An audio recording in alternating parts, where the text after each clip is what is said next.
Seeing as we're now in 2023 and I plan to do these Origin videos so much differently this year, I thought I'd just put out a big video that's just a compilation of some of my favorite Origins that I covered throughout the year of 2022. So there will be timestamps in the description at some point. The first person to timestamp this video will get a free pinned comment. I know I'm offloading the work to you guys. You guys are awesome for doing that. Enjoy.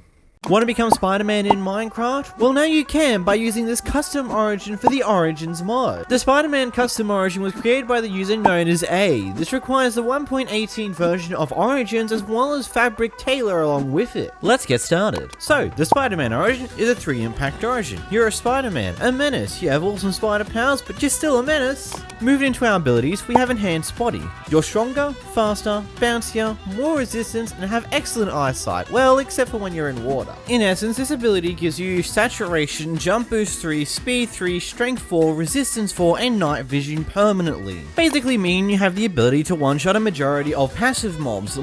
Hostile mobs less so, but you still do a bit of damage with them without even needing a weapon of sorts at all. And then of course you've got that resistance to boot, which means that you don't have to go straight for armor as quickly. Yes, this is indeed an overpowered origin. It's kind of how these go sometimes. Sometimes the fun origins are just overpowered. The other side of this though is that these abilities will immediately start their countdown and wear off entirely when you're in water. The moment you step out of the water though, you get these abilities back, and so basically you just don't want to go on water. Water's not your friend in this scenario. And hey, if you want to join me live with some Minecraft shenanigans, I stream over at twitch.tv/𝓵𝓷𝓷𝓴𝓼 every single night, so please come and join, have some fun. But moving into our next ability, we've got the Wall Crawler. You can crawl up surfaces and ceilings like a spider. I'm pretty sure we all saw this ability coming considering the fact that this is meant to be a Spider-Man based origin, but yes, you can crawl up walls, you can crawl on ceilings. It's a very useful ability for traversing the land, especially when you're trying to go up massive buildings or when you're trying to build some pretty cool structures. It's an easy way to get around and it's pretty damn useful overall. Just a bit of a side note to keep in mind here, if you want to crawl on the ceiling, you do have to be holding the spacebar button whilst you're doing so. If you're not holding the spacebar button, you will just fall off the roof and potentially take fall damage if you fall a far enough distance. And hey, make sure to subscribe, hey? Moving into our next ability, we have the Suit Up ability. You receive your famous Spider-Man suit when you equip a full red leather suit.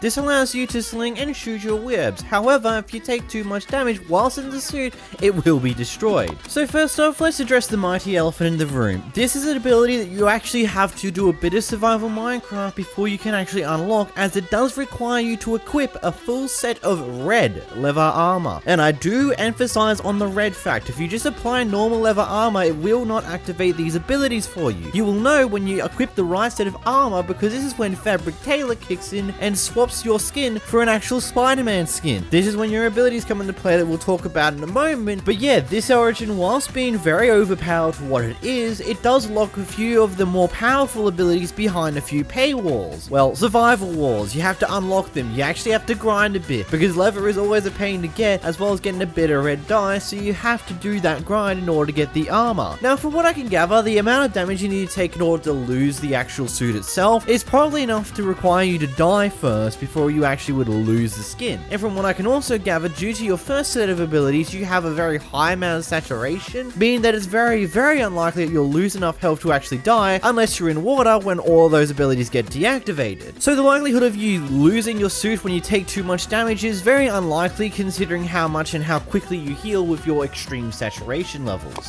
But enough talking about the suit. What are these actual abilities that you get? First ability you have is Web Slinger. You pretty much already know what this is, but let's just go through it. You can swing from point to point and pull entities towards you with your web slinging ability. This does use your primary ability key, which is typically bind to G, but you can of course change that in the key binds. One of the big things of note is this ability is a bit weird to get used to, but it's also quite fun at the same time. Another side note to this is you will give yourself a lot of full damage when playing around with this ability, because you have a tendency of just launching yourself way up into the air. But again, that saturation, as I mentioned from before, will just lead you to instantly heal that health back up and not have to worry too much about it anyhow. The next part about it is you're less likely to actually chain your webbing together, mainly because of the fact that you have the high speed from your other abilities, that it makes it a little bit more difficult to change these abilities together, because you'll tend to be flying at a pretty fast speed. Whilst it's definitely doable and definitely possible, it is also a bit of difficulty to it, and it does take a bit to get used to, but overall the ability of swinging around is quite a fun one to deal with, and is pretty brilliant to do as well. And just the added in bonus that you can pull mobs towards you as well is pretty interesting. And due to the fact that you move so fast when you're swinging around, mainly because of that speed boost and how fast it pulls you, that you can pretty much avoid a majority of arrows being shot your direction by a collection of different mobs such as the pillager and the skeletons. Oh, and the other note is that this ability does work underneath the water, so you don't have to worry about losing this ability if you do go into water.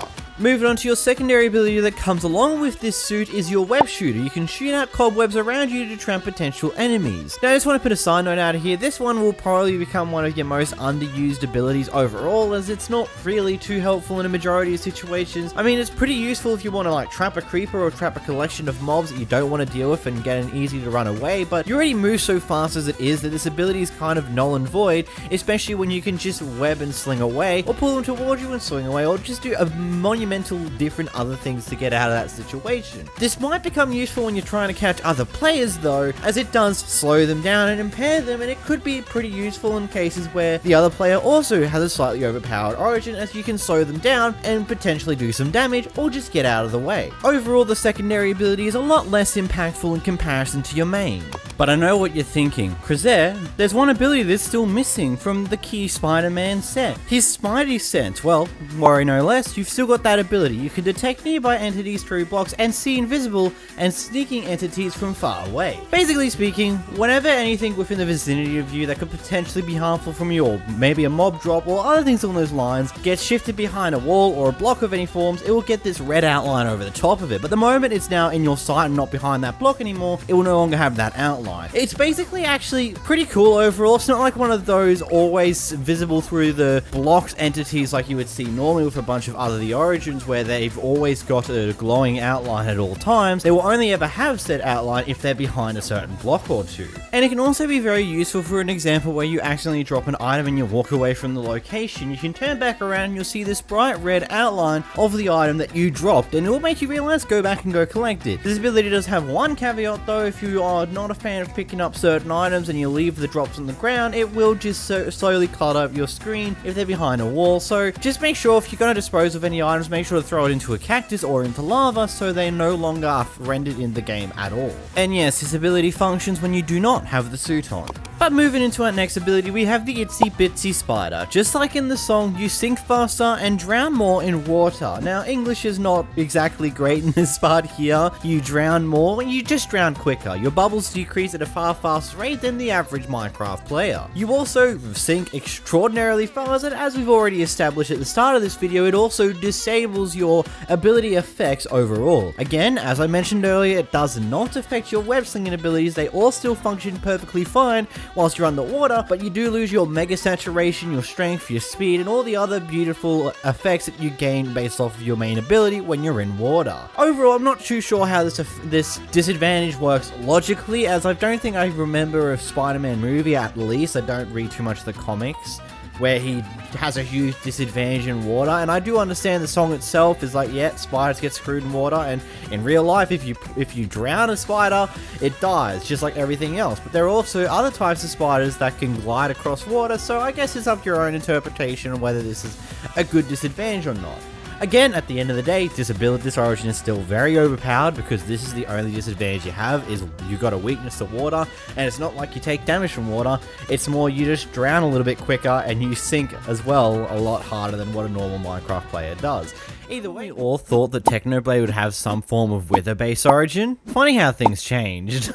Anyhow, in theming of that, in today's video, I'm going to be going through a rabbit-based origin, also known as Lepus, created by the Discord user known as Dan's other clone. This origin is for Minecraft version 1.18 and up, so 1.18.1 and 0.2, because I know that came out very, very recently. So let's get started with the abilities of this origin. Moving into our first ability, we got an ability known as Leap. It's a hefty leap that launches you up and forward. Now, this is your primary ability, of course. So this movement ability is very useful in multiple different situations, but the main core of it is it's more useful for propulsing yourself forward rather than up, as you're unable to use this ability when you jump. So let's say if you jump normally, you cannot use this ability whilst you're in the air. This ability will only activate when you're touching the ground, which I feel like is a good choice on the creator's behalf here, with the fact that that makes it so that you can't use it to get some extreme absurd heights with some of the bugginess that comes with these type of abilities, and it kind of like bounces out a little bit, so you can't just jump across and then try and finish off your distance with this jump. But this does allow you to go pretty far forward. On about a bit of testing, you can roughly jump around 4 to 5 blocks up into the air somewhat consistently. There is a very occasional chance that you can have a little bit of a glitch mode where you jump up like 10-ish blocks, but I only had that happen once out of a lot of testing. Then the secondary bit to it is that you can jump roughly about 8 to 15-ish blocks ahead of you. It's again a bit more dependent on how, like, where you are in the world and a lot of different things along those lines, but it's roughly how the ability works, and it's pretty damn useful. Now, if you just found this video, I'd like to ask you guys to hit the subscribe button down below, as I make Origins content every single week, as well as multiple videos about mods. Either way, let's continue on. Moving into our next ability, we've got the bunny hop ability. Your natural jump is 2 blocks high, but it's unaffected when sprinting or sneaking. Now, I just want to say here that this Origin thus far has got some pretty neat balancing little bits and pieces going into it. First off, being able to double jump whilst you're sprinting is extremely useful to have some absurdly high jumps and at good positions and go long distance with a jump. Ultimately, having it so that you can disable it when you're sprinting it, or it auto disables whenever you're sprinting, allows it so that you can sprint at the highest speeds like you would normally in Minecraft, but also makes it so you can't do absurdly far jumps at the same time either, because you no longer have the 2 block difference. And then again, the ability to just hold sneak so you can only jump 1 block is just a beautiful little addition to this. It's just another little way to deactivate the double jump if you don't want to be jumping 2 blocks high for that small period of time. Otherwise, it's a very cool ability and very useful with some pretty nice balancing touches. Moving into our next ability, you've got the ability known as Lucky Foot. Your odds of receiving better loot from chests and fishing are highly increased. Now, this does make use of the luck effect that has been in Minecraft for quite a while now, but doesn't really have an active use in Minecraft at all. So you'll know that this isn't active when you see the luck ability effect next to your inventory, like you would see for a majority of other potion effects. What this normally does is it just increases the luck chance, basically. Best way to explain it is that when you're fishing, you get more better loot a little bit more often. It's kind of like Luck of the Sea, just without the fishing rod being enchanted in the first place. You have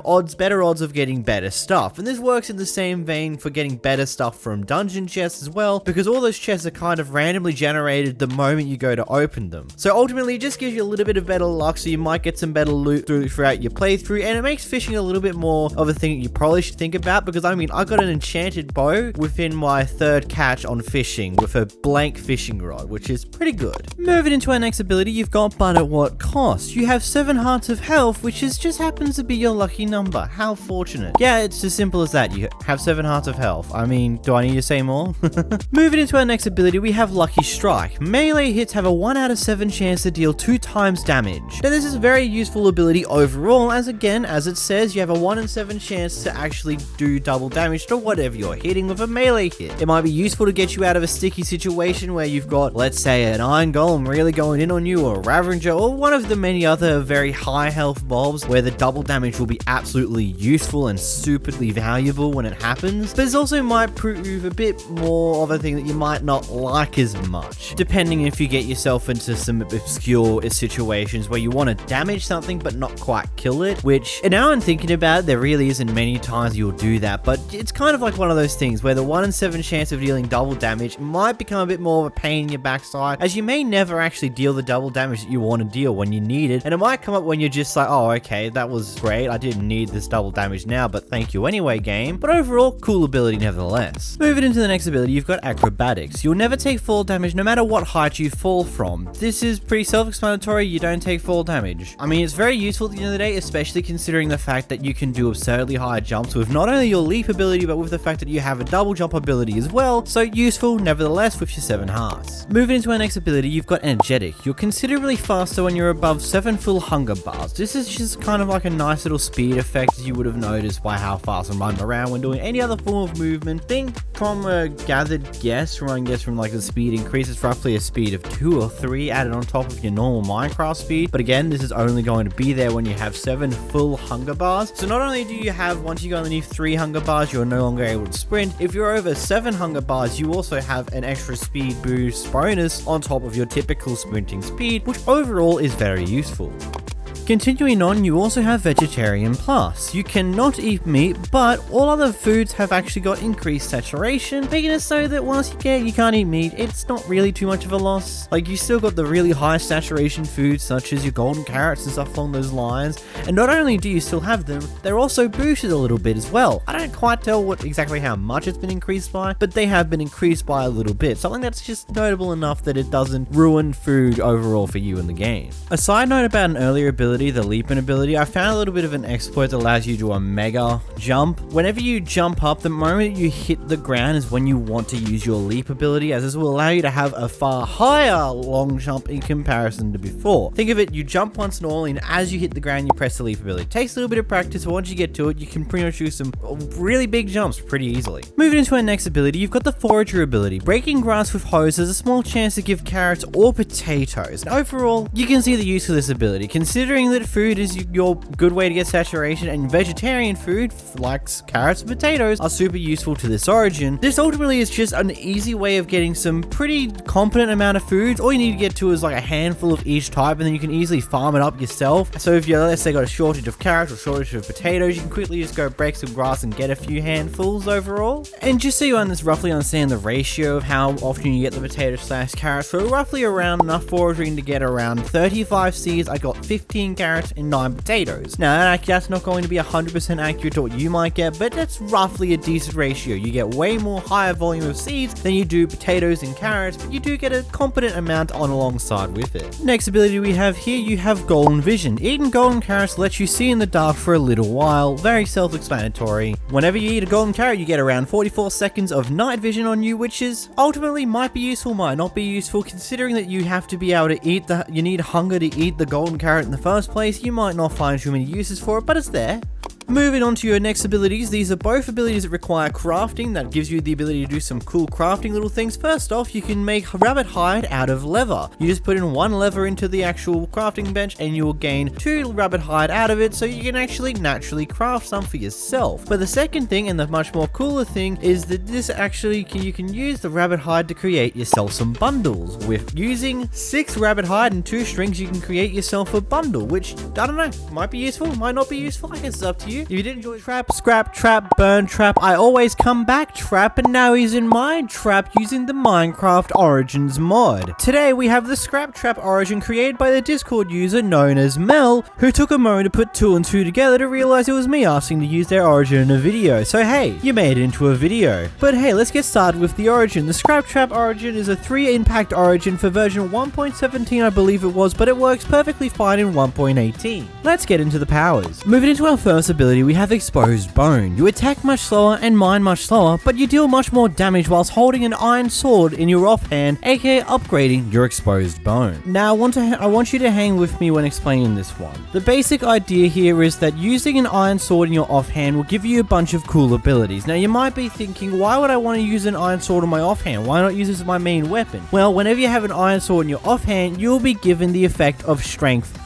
3, meaning that any weapon you use will be powered up by a drastic measure. Effectively, your hand will be as good as an iron sword by default with this strength boost, but this strength boost applies to anything else that you're also using as your main weapon. The con of this is, of course, you can't use a shield when you have this sword in your offhand, because you can't use that sword as a weapon because it's in your offhand, meaning that you also can't exactly use a shield very efficiently either, allowing you to be a lot more vulnerable in any form of attacks. And then the secondary to this, whenever you're holding an iron sword in your offhand, you actually have mining fatigue too. And if you've encountered an ocean monument and have been given that mining fatigue of fun, you know how painful that is. Of course, at least it's an easy solution to get rid of that by removing the sword out of your offhand, but it's definitely something interesting to keep in your mind, that you get a good boost in damage, but at a disadvantage of your defense is open, and you also are far slower when it comes to mining. Anyhow, apparently 150% of you guys who watch this channel are currently subscribed to this channel, and that's not okay. okay, so make sure you hit that unsubscribe button down below. Also, come catch me around on the streams on this channel. I try to stream every single day, similarly around 10 to 11 AEST. Back into the video. Moving into our next ability, we have the Metal Fist ability. You have a metal hand, which if you didn't know, hits very hard. Overall, this is just a nice damage increase upon the damage you do with your bare hands. It will be somewhat useful in the early game. I don't know how useful, as honestly, it still takes a high amount of hits to actually kill a mob that will actually harm you, that I don't think it will become very useful or handy in most circumstances. But hey, you do a little extra damage to me that you can potentially kill passive mobs a little easier. Moving into our next ability, you've got the Armored Bunny Suit. You have full armor points because you're a robot made of metal and a mental skeleton. This also gives you more health overall. Not much to really think about as this ability. You basically have the equivalent armor of a diamond/netherite armor. I do not know if it's got the toughness thing added on top, but you also have the ability where you don't need to worry about durability, but you also can't exactly enchant your default armor that you spawn with. The secondary thing to this is, of course, you have 20 hearts. You have double the normal amount of health that a typical Minecraft player has, which overall is very beneficial. Moving into our next ability here, we have Unwieldy. The way that your hands are formed provide no way of holding a shield upright. Now, this is obviously a very interesting part of this origin. As I said earlier, one of the abilities that you have with this origin gives you a kind of an ultimatum on whether you choose to have a shield for the defense that it provides, or whether you choose to have the iron sword in your offhand for the bonus strength. And I feel that's a really cool thing to have as an origin ability to give you to force you to have a decision on whether you have a defensive ability or a very offensive ability. But taking away the ability to use a shield also makes sense in the form of how this origin is inspired by Scaptrap. Scaptrap of which only has one hand, so it's very unlogical the fact that you would have a shield in one hand and have nothing in the other, because that's just how it is. So overall, I'm not entirely sure how to feel about this. I feel like from a gameplay point of view, I would have left them with the ability to have a shield, mainly because the ability from the start gives you a massive ultimatum on whether you choose to have a shield in your offhand or something else in your offhand, and getting rid of the shield altogether. But I guess this is how this is going with this origin overall anyhow. Moving into our next ability, we have Remnant. You take more fire damage due to the Remnant in you burning and evaporating. Honestly, really good touch when it comes down to the lore of the 𝓵𝓷𝓷𝓴𝓼 games, if we completely dismiss Security Breach entirely, because personally I want to, because that's an entire sense of nonsense that completely ruins the ending of 6, but we ignore that. And of course, taking fire damage as bonus damage is a lot more than normal. It's just going to be one of those overall annoyances that you have to overcome. Moving into our next ability, you've got Bulky Frame. Your body is so bulky that wearing armor is a no-go. Not gonna lie, why were you gonna wear armor in the first place, mate? It's almost like you've already got maxed out armor. What, you wanted to enchant it? I'm sorry, Sonny, but you're spawning with natural armor. Screw enchanting, you're already naturally buff with your 20 hearts. Moving on to our next ability, you've got Carnivore. Your diet is restricted to meat and you cannot eat vegetables. For those of you who don't quite understand what this means, basically you just lose out on any form of vegetables, which overall isn't too bad of a thing, except for the fact you lose out on golden carrots, which is a very good food source, and golden apples, as well as god apples. So you might put yourself in a very particular situation where you kind of need that extra health, but then again, you do have 20 health hearts, so I don't know, maybe it's not exactly too much of a thing to care about losing out on golden apples. Maybe it is. I guess it's your personal opinion on whether you care or not. Moving into your next ability, you've got Vents. You gain speed on iron blocks, so they remind you of vents, and you know damn well as some children to kill in them, right? Overall, this is definitely one of those more unique type of abilities, as it seems very odd, and I don't know, it's interesting overall. The more intriguing thing is I'm not too sure on what this ability is even meant to do, because from my playing around, doesn't seem like it works, whether that be just because I put this into 1.18 when this is meant to be a 1.17 origin, or whether it be the ability doesn't work like I think it does, or maybe another potential reason behind it. Whilst this sounds like a very cool idea overall, having it so there's a certain block type that gives you a boost, I'm not sure how valuable this ability will come down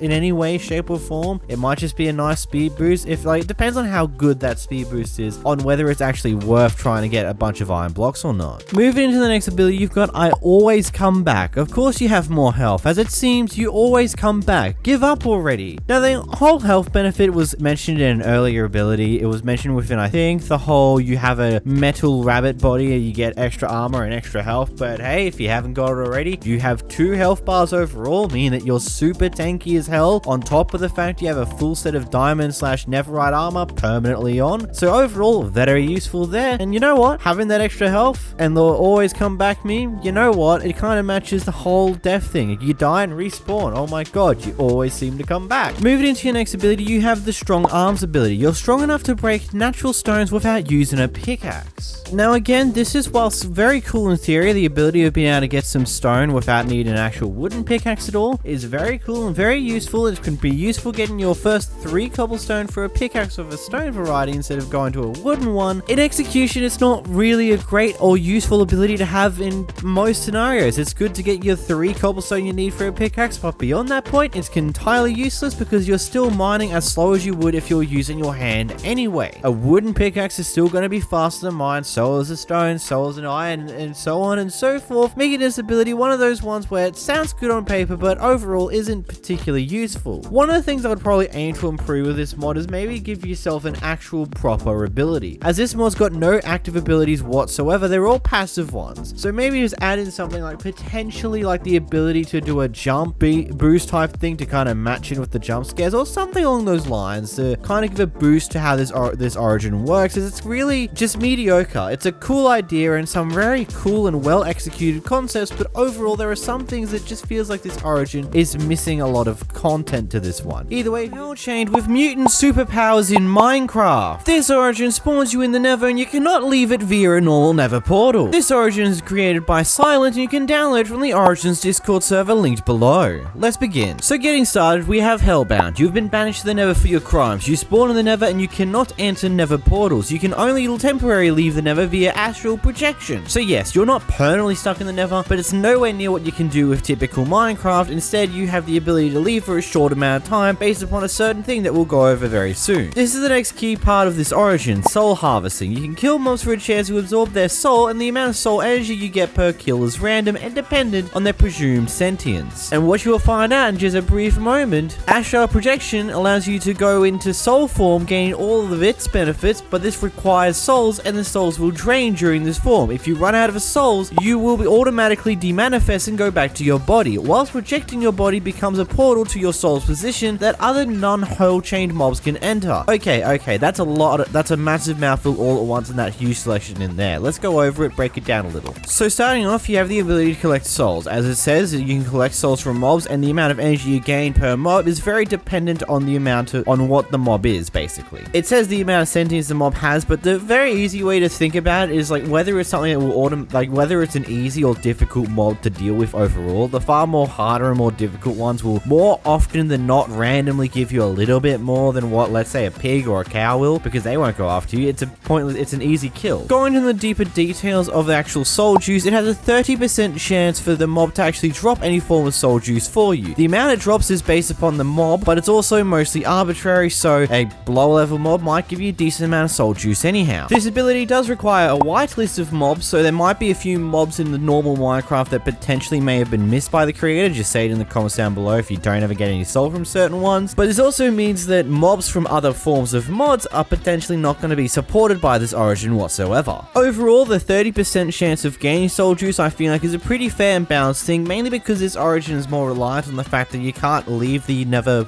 naturally. And having to grind potentially hundreds of kills to get a decent amount of soul juice to actually last in the world for a competent amount of time in the overworld is obviously a pretty good thing because it forces you to stay in the Nether for a lot longer than normal. So moving into the astral plane ability itself, whenever you press your G button, you'll go to the overworld. This timer bar, the soul bar, is something you can actually fill up by killing mobs in the overworld, so you can prolong your stay if you really want to, and roughly each section of the bar is roughly 1 to 2 minutes within the overworld. So overall, it's a decent time frame, but of course when you grind to the full thing, you can stay in the overworld for a pretty decent length of time. The next note to put in mind here is the fact that you're in the Nether, you won't actually move around whenever you're in the overworld. From what I can test, whenever you do teleport to the overworld, your body will never move in the Nether, and whenever you go back to the Nether, you'll go to the exact same place that you were beforehand, no matter how much you move in the overworld. But the more you move in the Nether will also change wherever you will go in the overworld, roughly equivalent to what it typically does with Nether portals. When you travel in the Nether, it will go around for every 1 block in the Nether, you go 7 blocks in the overworld, something along those lines. And it's a really interesting thing to keep in mind that you won't actually actively move whilst you're in the overworld with your Nether form, but whenever you move around the Nether, it will change wherever you go in the overworld. And the last section of this ability, which I can't exactly test out myself because I have no way to currently, but basically speaking, from what I can gather, your body in the Nether will become something like a Nether portal. Whenever anyone goes through it that aren't in the same situation that you are, they will be teleported to your current location. This can be a good thing and a bad thing at the same time because you control your friends, especially if they come through right as you go to the overworld yourself, because you're kind of floating down from Earth. Overall, this could be very useful when you're in a multiplayer world and people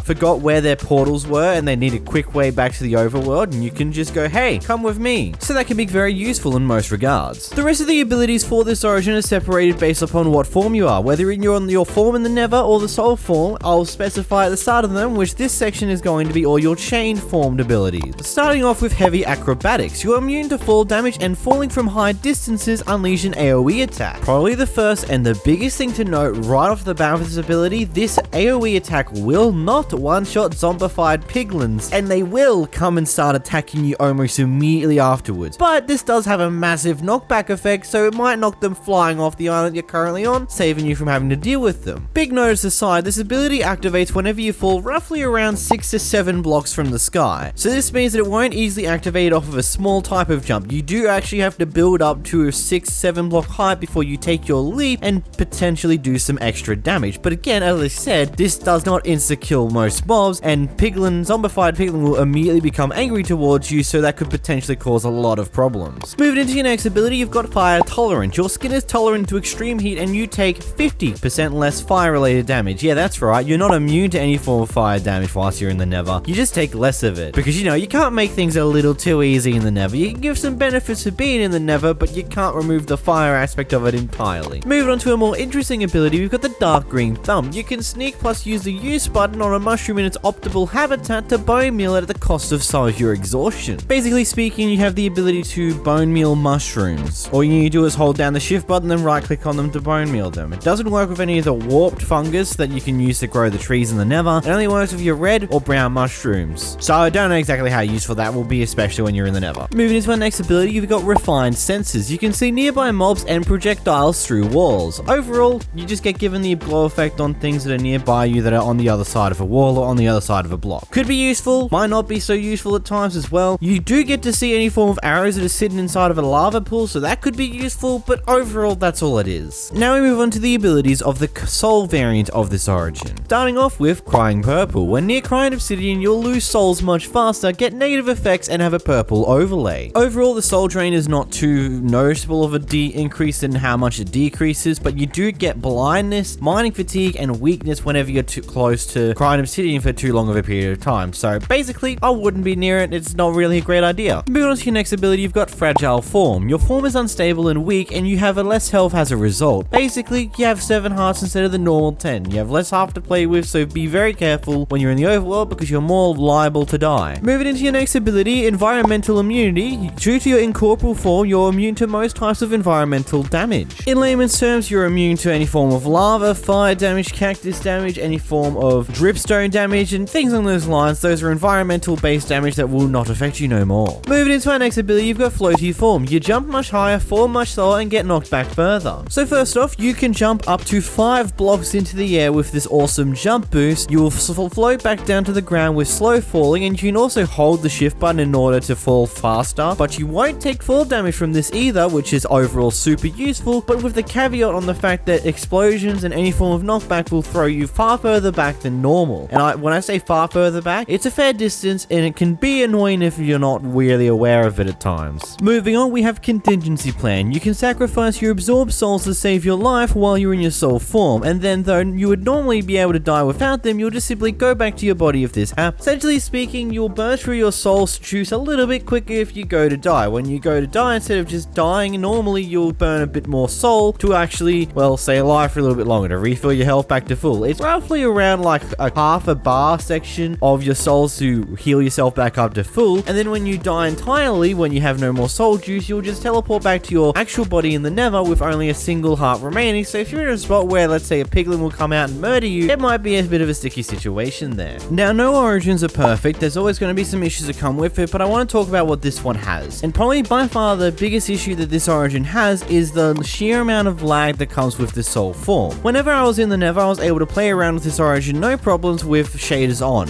with my typical 60 FPS with no problems at all. Whenever I go into my soul form, not only would I have to turn off my shaders, it would be slightly more laggy in the gameplay. Like, it would be a bit more janky because it will be a bit more cut, because it's just like the soul form adds a fair amount of lag to your game for some weird reason. I'm not 100% sure why, so I don't know if it can be fixed. But overall, other than that, the concept is really cool, and in the execution on this, aside from the bugs and of course the lag issues, is a really cool executed concept. So either way, Cronus Origin is an origin based upon the fictional race which was spawned on the planet of Saturn. This origin was inspired / made in honor of an Origins YouTuber known as Saturn, who passed away back in October. This comes from a bigger mod pack known as Not Enough Origins, which it contains 6 origins in total, the others of which I'll cover in their own videos in depth over the next few weeks. This mod is for version 1.18.1. Let's get started with the Cronus Origin, right after you hit the subscribe button down below.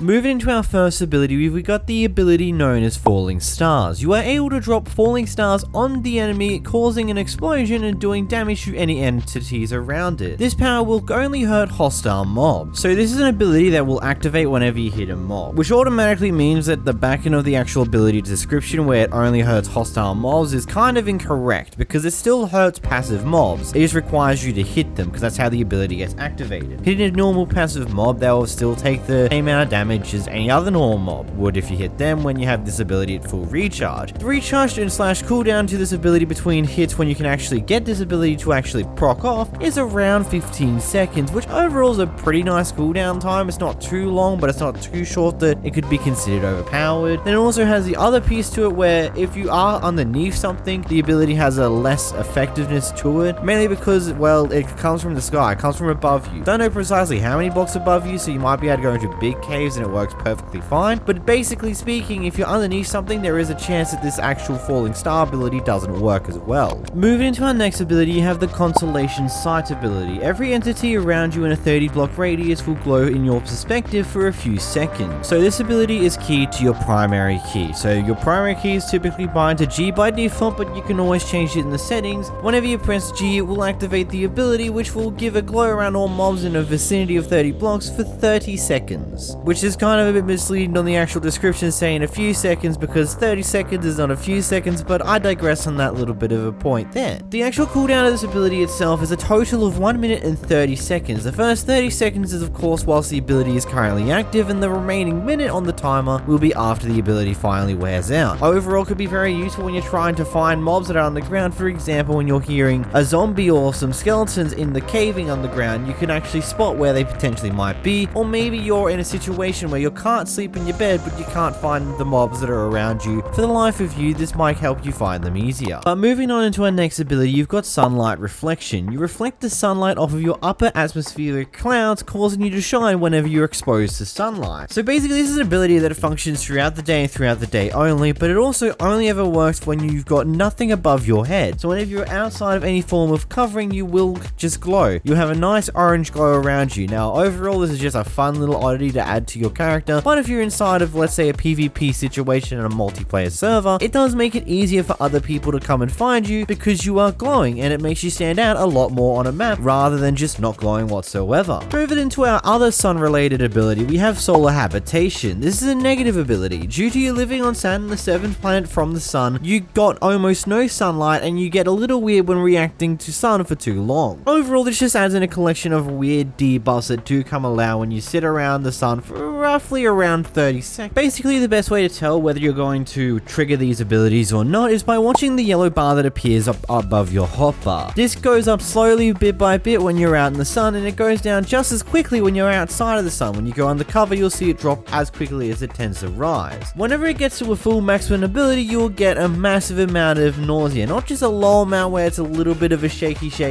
it's an extreme amount that can become pretty disorientating to deal with. But this is where I'm going to point out another piece of criticism here. I would, as the creator, would put something else here as well, another disadvantage, another reason why you shouldn't be out in the sun, mainly because nausea effects can actually be disabled via a collection of little bits and pieces in the effects abilities. You can actually disable the nausea so you don't have that visual. So I would recommend you potentially add something else to a disadvantage of being in the sun long term, potentially maybe a very slow ticking poison or something along those lines. I don't know exactly what though. Moving on to our next ability, we've got the Astral Watcher. Now, I originally did have a different segment for this ability earlier on in the video, but at the time I had no idea how this ability worked, and I ended up stumbling upon how to activate this ability, but there's still some weird quirks and issues that come with this ability. Now, first off, do not use a kill command with this ability ability, it will not activate it. That is the biggest thing to keep in mind. Now let's go over it. When you die, you turn into an astral watcher that looks out for other people. This will last for 5 minutes and then you'll respawn again. That's also a touch incorrect, as I feel like there is a bug on the actual ability here itself still. Now earlier I thought the bug was that I had no idea how to activate it and things along those lines, but that's completely wrong. You can activate it. All you need to do is take enough damage that would actually kill you but not actually die. Hence why kill commands will not work with this ability, because it requires you to take the damage to die, but it won't actually let you die in the first place. Very weird. It kind of acts like a totem in a sense. It kind of gives you that ability right as you do die, and instead of letting you die, it gives you the healing and it flips you into this new mode. Anyway, you'll know when you're in the astral watcher mode because you'll have this white glow effect around your entire screen. You also get a bunch of loud sounds when you take enough damage to activate it, but then after that, you can fly around and do whatever the hell you want in the world. That doesn't require interacting with the world itself. You can actually phase through walls like the Phantom does, you can fly up into the air, you can do a bit of fun. It's completely onto you what you choose to do in this mode, because you got 5 minutes just to go around and see what other people are up to, see what's happening around the world before you're meant to go back to normal. Here's where the problem comes in. I was recording for almost 10 minutes in total, and I activated this ability roughly a minute into the original recording when I was trying to record what's going to be the next ability I cover, and it never exactly went back to the normal mode whatsoever. One thing I did notice is roughly about 6 minutes into my recording, suddenly the mob's AI could suddenly detect me again. They'll start chasing me. A skeleton started randomly shooting me, a creeper decided to explode with me in the vicinity, and then zombies started chasing me as well, but none of them could actually do any damage or anything along those lines. So I'm not quite sure what's happened here. Maybe there is some quirks and bugs with this ability here. It's a very interesting ability overall, and it can lead to a bunch of awesome mayhem that you could cause, or a bunch of interesting things you can do, but there are some weird bugs, and I don't know if it's quite working how it's intended, because it never exactly respawned me back to normal. It just kept me in this astral watcher form for almost 10 minutes total instead of the 5 minutes. There's also a cooldown bar down at the bottom which barely moved anywhere in the 10-minute time span that I was recording for, so I'm going to take an assumption is that when you do go back to normal, the ability takes quite a long time, probably an estimation of an hour, maybe longer, before you go back to normal. Again, I might be wrong in that might be the duration that you stay in the mode and it goes back to normal once it fills up. Again, the developer of this mod, Just Wang here, will actually clarify this in the comments down below, because I know you're watching this part, because I'm pointing out some issues here. But moving on to our next ability, we've got Atmospheric. When you're underneath Y90, you will move slower, you'll have less hearts and less attack speed. It's basically very self-explanatory. Whenever you're above the Y level of 90, you'll be much faster, you have more health than normal, you attack faster. Overall, it's just like you get a huge amount of debuffs when you go below a certain area, pretty much making it that the 1.18 mountains are very useful to you, because being on top of them, you'll be at maximum power. Now moving on to more of the unexplained stuff that occurs with this origin. For the first one, for example, you are transparent as this origin, so that might be cool to know, might not be, it might not be useful information whatsoever to you. It's up to you on that one. The second thing is that your hand is never visible on screen with this origin, like it's completely gone off screen. I have no idea what caused this issue, but it's just gone. And then another thing that rolls into the whole hand thing is that your attack speed doesn't exactly exist properly. Like, you know the normal PvP system, you have to wait for the attack to recharge before you can use it again and get the full attack damage. For some weird reason, that is entirely disabled with this origin. I don't know whether that's intentional or not, but again, that's just another weird quirk that comes with this origin that just means that your attack speed is slower, but you also only ever do weak attacks. But overall, it's a good origin, and I do implore you to check it out using the link in the description down below. Either way, Plus takes some of the vanilla origins and improves them by a little bit, making them slightly more unique and a bit better in how they normally are without making them too overpowered and keeping them balanced. This was created by Dan's other clone, and let's get started by jumping into the Avian Plus. Starting off with the Avian Plus, we have the Featherweight Plus ability. Hold and jump allows you to float downwards, and crouch before landing will negate all fall damage. This will just slightly change up how your gliding will work as normal.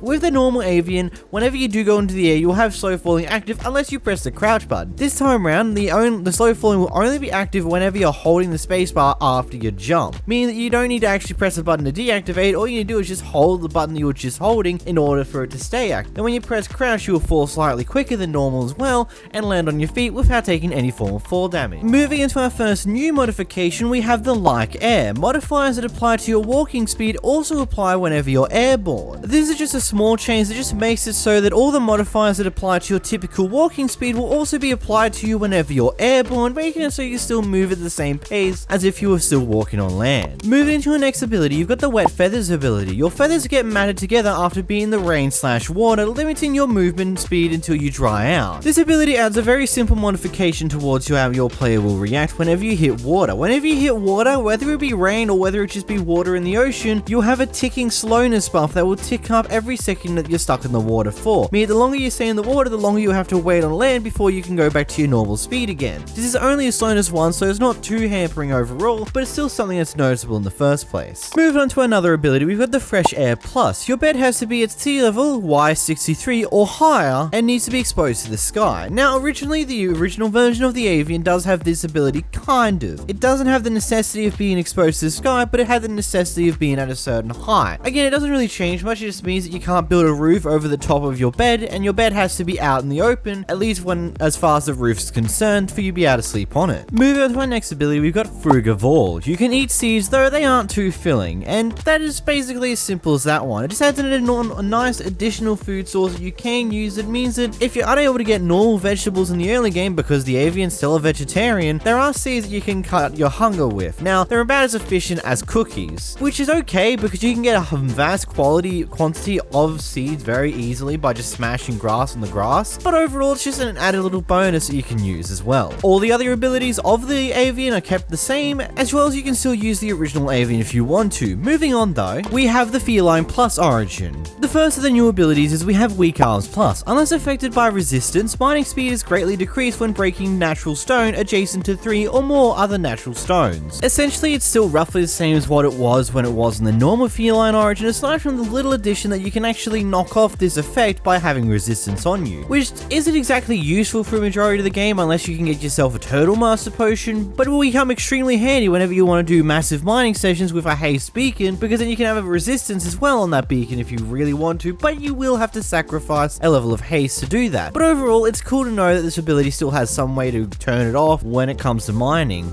in the late game. Moving on, we've got the Milk Lover ability. Drinking milk gives you resistance 2 for 60 seconds. Now, the first ability we got given away to counteract our little bit of a mining issue, and now on the surface that did seem like a bit of a weird thing to do. Resistance gets rid of it, you don't get resistance until way late into the game. Well, the Origin creator kind of thought of that when, hey, what if I make it so that whenever you drink milk, you get resistance too? Milk's pretty easy to get your hands on, and a majority of the time you do tend to carry at least one around, especially when you go on Ocean Monument mining, so it kind of makes sense that it's like one of those useful things. Instead of removing the abilities, it will give you a resistance too, but for only 60 seconds, meaning that you either need a consistent supply of milk or just a collection of cows around you at all times. Either way, it does make it so that when it comes to mining, once you get enough iron for a bucket, it makes life so much easier. Moving on to the next ability, we've got Strong Ankles Plus. Your walking jump height is 2 blocks high, but is normal whenever you're sneaking or sprinting. Overall, this just gives a nice quality of life when it comes to the jump boost that comes along with the Feline Plus Origin that allows you to have it disabled whenever you're sprinting or crouching down,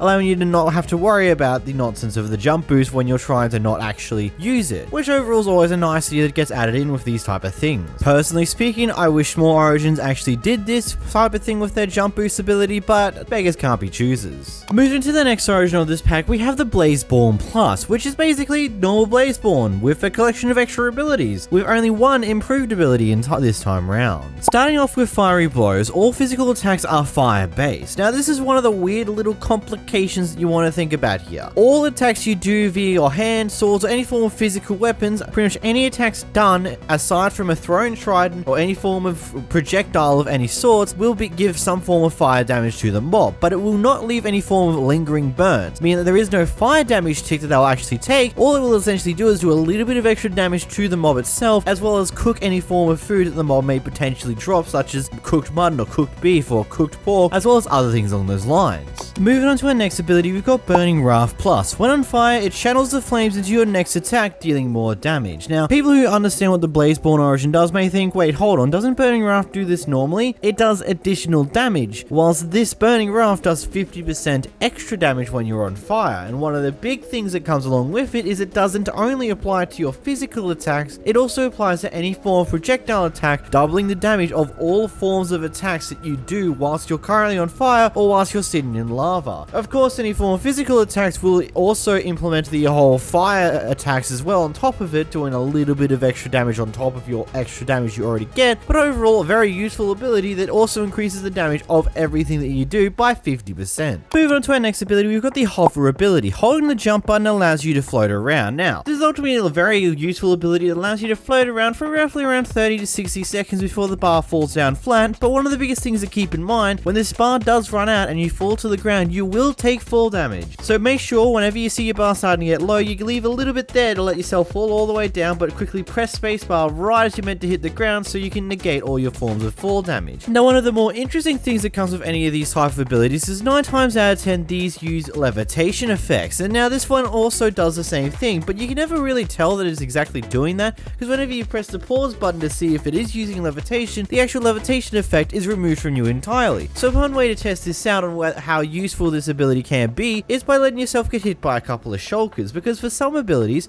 let's say for example the 𝓵𝓲𝓷𝓴𝓼 Origin I reviewed back in May of 2021, the levitation ability, the flying ability that the 𝓵𝓲𝓷𝓴𝓼 had, allows you to give you the ability to actually straight up disable any form of levitation effects that a shulker would give you. Unfortunately, in this circumstance here, the 𝓵𝓲𝓷𝓴𝓼 Origin does not have that ability. The levitation effect will just add on top of your normal levitations. Whenever you let go of spacebar, you unfortunately don't get to remove that effect, because by what I can gather, the actual effect is determined on its lasting point on how many seconds is left on the potion by giving you a ticking 1 second effect based upon how long you're holding the spacebar for. It also ticks down fast enough that it will only ever have 1 second left after you let go of the spacebar. But when you stack on the shulker's effect from it with the air levitation, unfortunately speaking, you cannot remove it with this ability, which is overall an interesting but smart way of counter buffing it kind of deal. It makes it so you can't use it as a cheap way to escape levitation abilities from shulker boxes, but still makes levitation useful to you in the first place. Either way, Origins mod is a mod that adds in 4 additional origins to the Origins mod. Try saying that 10 times as fast. This mod also makes use of the Pinnacle mod, which is allowed for the size variation of your Minecraft player, as well as other mobs if you know how to use the mod correctly. The 4 additional origins of which is the Floran, Truffle, Inchling, and Piglin, with 2 origins adjusting the gameplay by a middle range bit and the other 2 adjusting the gameplay by a massive bit. Starting over the Truffle, Truffles along with having normal properties of fungi have the unique ability to adapt to situations on the fly. Going through the first ability of the Truffle, we've got Magic Spores. You can switch between different magic spores. Red cap boosts offense, green cap boosts defense, and blue cap boosts mobility. Changing the spores will decrease the abilities of the other 2 caps. First off, I just want to acknowledge the really cool animation that you get whenever you press your primary ability button, which is the button you use to swap this. When you press your primary ability button, you then use your mouse to hover over to the direction you want. Left is your red ability, which is your offensive ability. Right is your green ability, which is your defensive ability.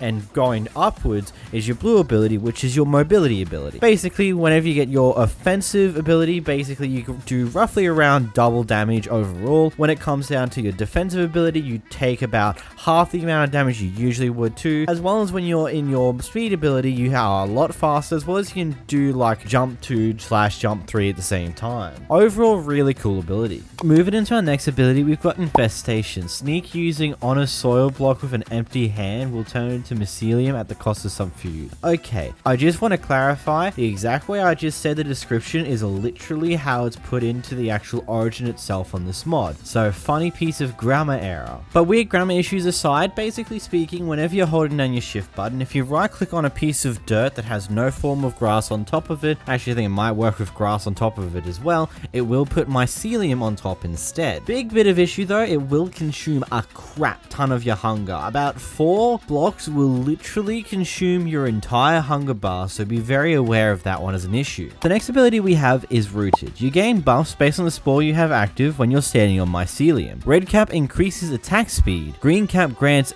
knockback immunity, and blue cap amplifies jump height. I mean, personally, there's not really too much more you can really explain about this one, mainly because of, well, it's pretty self-explanatory to say the least. You attack slightly faster, you have knockback immunity, and then you also can jump way higher, probably about like 2 to 3 blocks of the normal height. Next we have decomposition. Food is decomposed before it's consumed, nullifying any form of status effects you would otherwise gain. This can be both good and bad at the same time. It's good because, well, poison won't be affected by poison potatoes, won't give you that, neither will pufferfish, but at the same time it also makes any form of golden apples pretty much useless, as well as any of the suspicious stews. Moving on to the second origin of the pack, we've got the Floran, a species of plant that obtained their nutrients from the sun and gained strength from water. Starting off with our first ability, we've got Green Thumb. Sneak plus using your right click button on a fertilizable block with an empty hand will grow the plants at some cost of your food. It's weird on how this ability actually works. Basically speaking, it does it bit by bit. Whenever you do the whole shift right click on it, the first one will take barely any of your hunger, but the more you do it in a quick succession, the more hunger of yours it will steal, to the point where it'll pretty much go through your entire hunger bar within the snap of your fingers. But don't worry, if you're doing this throughout the day, your next ability has kind of got you covered. Photosynthesis, you're saturated by being exposed by the sunlight. Basically, your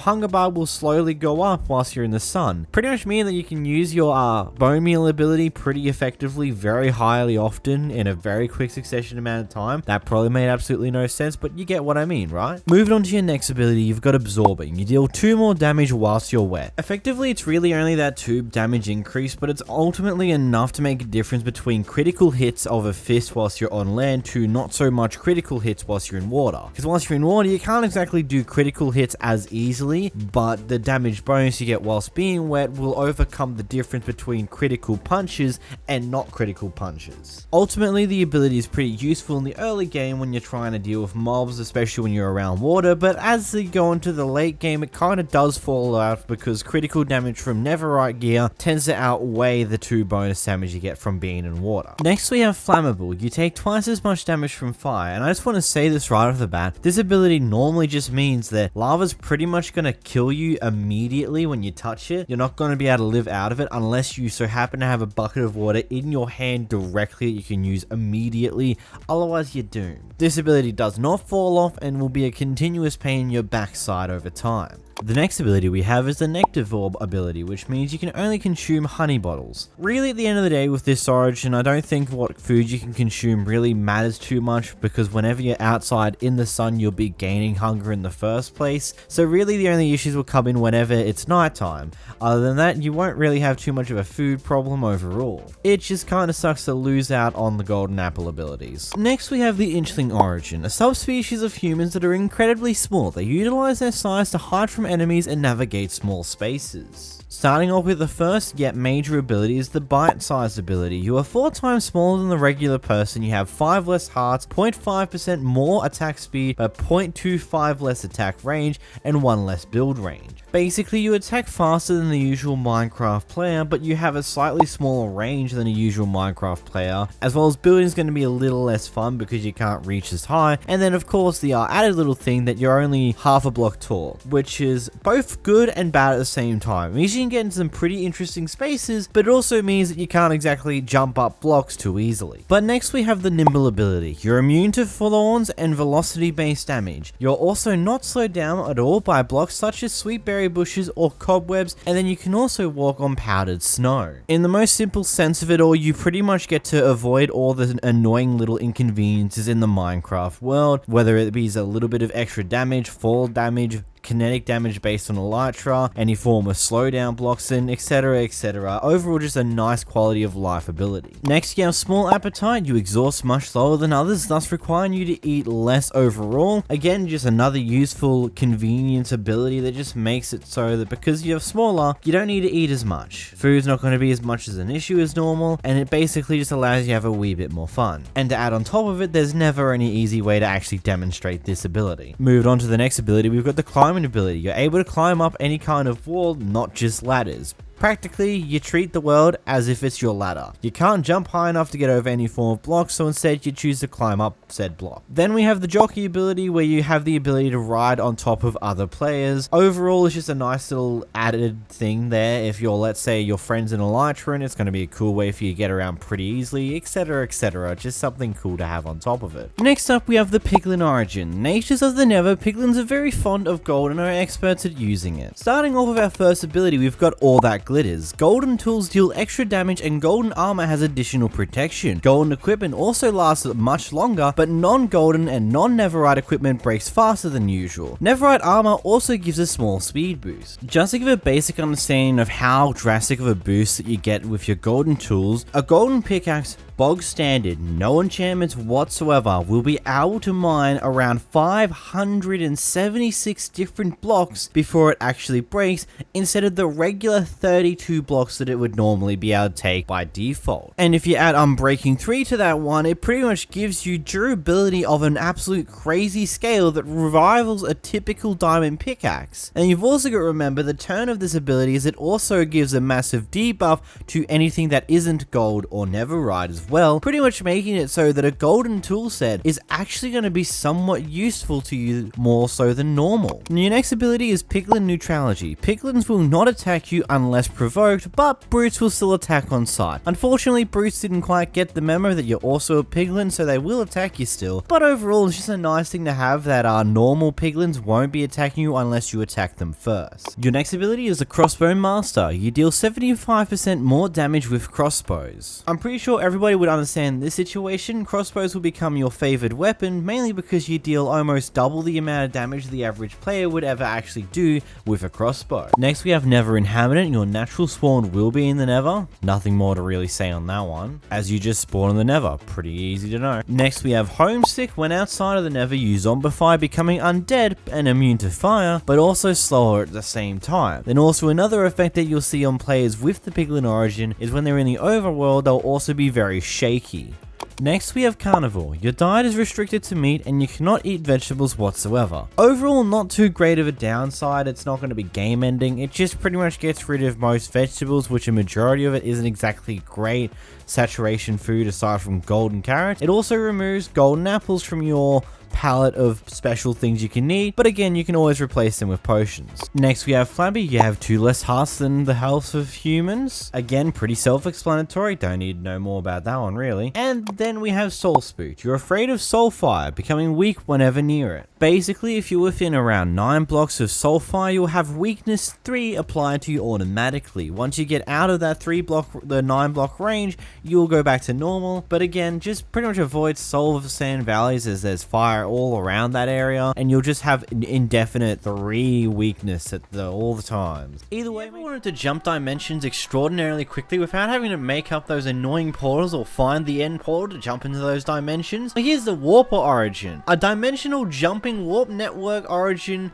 It's a big one. It's a big one. That's the best way to describe it. There's a lot to it. There's a lot. So me and you, we're going to discover everything about this origin together. I've got this big message on the side here from the creator known as Mr. Play, pretty much describing how things work. We're going to discover together before I properly go over it with you, because you know I still don't know what's happening here either. But this mod can be found on the CurseForge website. There'll be a link down below for it, as it's a mod that you just install as a jar. It's not a data pack. It makes things 10 times easier for you, as long as you don't need to go to a Discord server to find it. Let's get into it.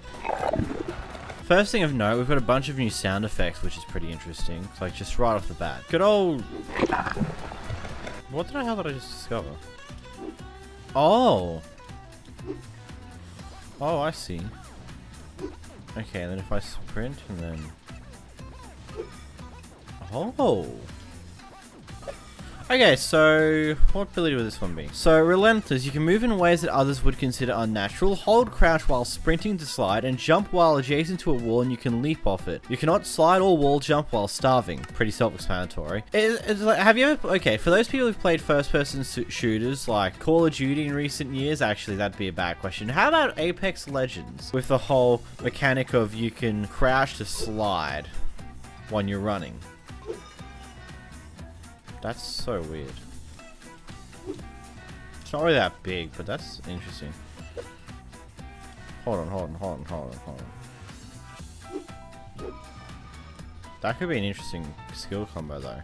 Jump, and then if you can keep your sprint when you jump, You can do a slide. You can do a double leap off the side of a wall and then do a slide as well to go a little bit further. Okay, let's go back in order. First off, we've got interdimensional psi. Press your primary ability key to enter an out-of-body state, conjuring a mental image of your surroundings. Press your mouse key to switch the view dimension. End is not available by default, but becomes accessible upon visiting a stronghold. So that should answer some questions about, let's say, how do you balance this? If this allows you to teleport to dimensions without the use of portals, how do you balance it so you don't have access to the end until a certain point? Basically, you can't go to it until you've visited a stronghold, which I feel like is a good way of doing things. So rolling into it, press this.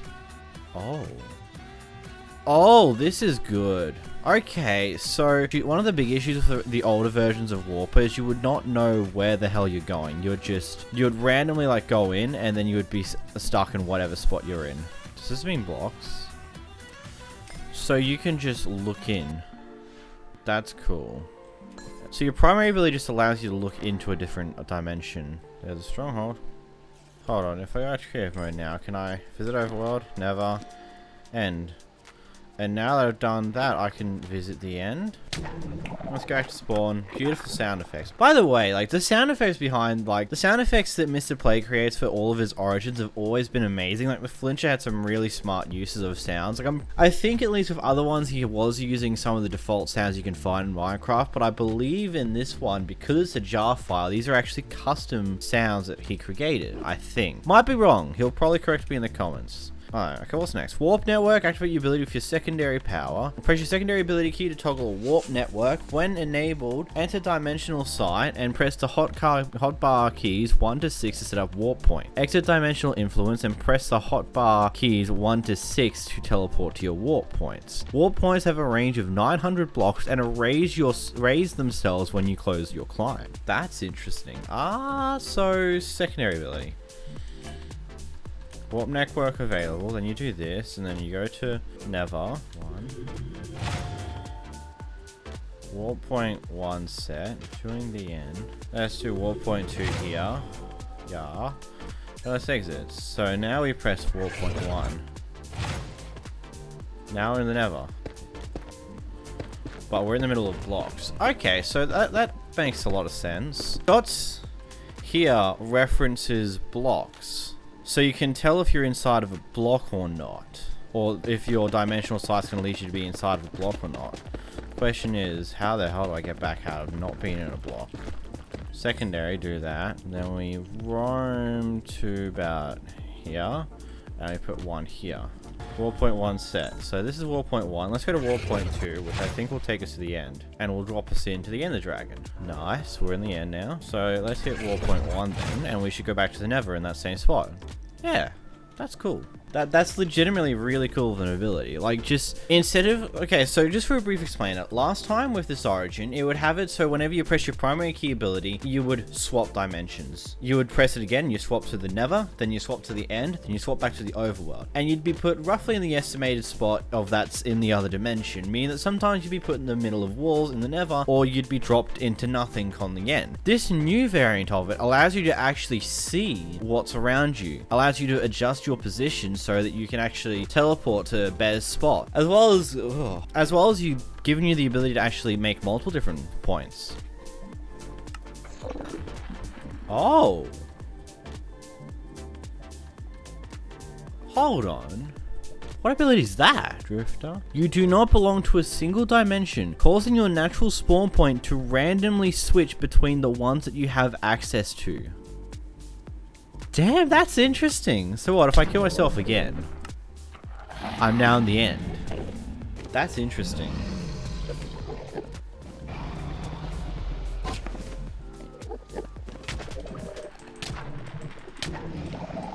Yeah, okay, so it completely... By taking damage there, it completely deactivated my abilities. But now we're over here in the Nether. Can we go back to the overworld? There we are. Take hits. Overloading. Oh. Okay, so whenever you take damage, you get overloading for a few moments, and then when you're not overloaded, you can teleport again. Oh, that's interesting. That's very interesting. That is genuinely a cool one. So what else do we have? Hold on. So, spawn one there, then I press 3, and then do that. He just got dealt a crap ton of damage. Because I would assume that true damage ignores all forms of,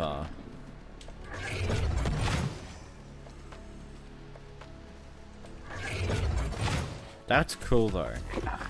So, okay. So far, what I've gathered from just playing around with it, one of the biggest things you're going to want to make sure that you do with this Origin is you want to immediately, when you start off, use your secondary ability key to activate your warp portals, and then press G to go into your interdimensional eyes and actually set a warp point at your spawn. Because of the big thing here is that this Origin will randomly choose what dimension you'll respawn in if you haven't set a bed spawn, as well as a bunch of other cool things about this. But that's like one of the biggest things that I think you should make sure you do when you're playing around with this Origin, that you immediately set up something so that you have a home point in each dimension. So whenever you go to the Nether for the first time, you want to put yourself a warp point there as well at your portal, because you can use it to get back to your portal very quickly. And if you get, let's say, put into the end after you go into a stronghold, or you go to the overworld but you want to do something in the Nether because you just died or something, you can easily just go back to doing that. Keep in mind, if you do take any form of damage, it will deactivate your teleportation abilities for a brief moment, which could be enough to screw you over in most circumstances.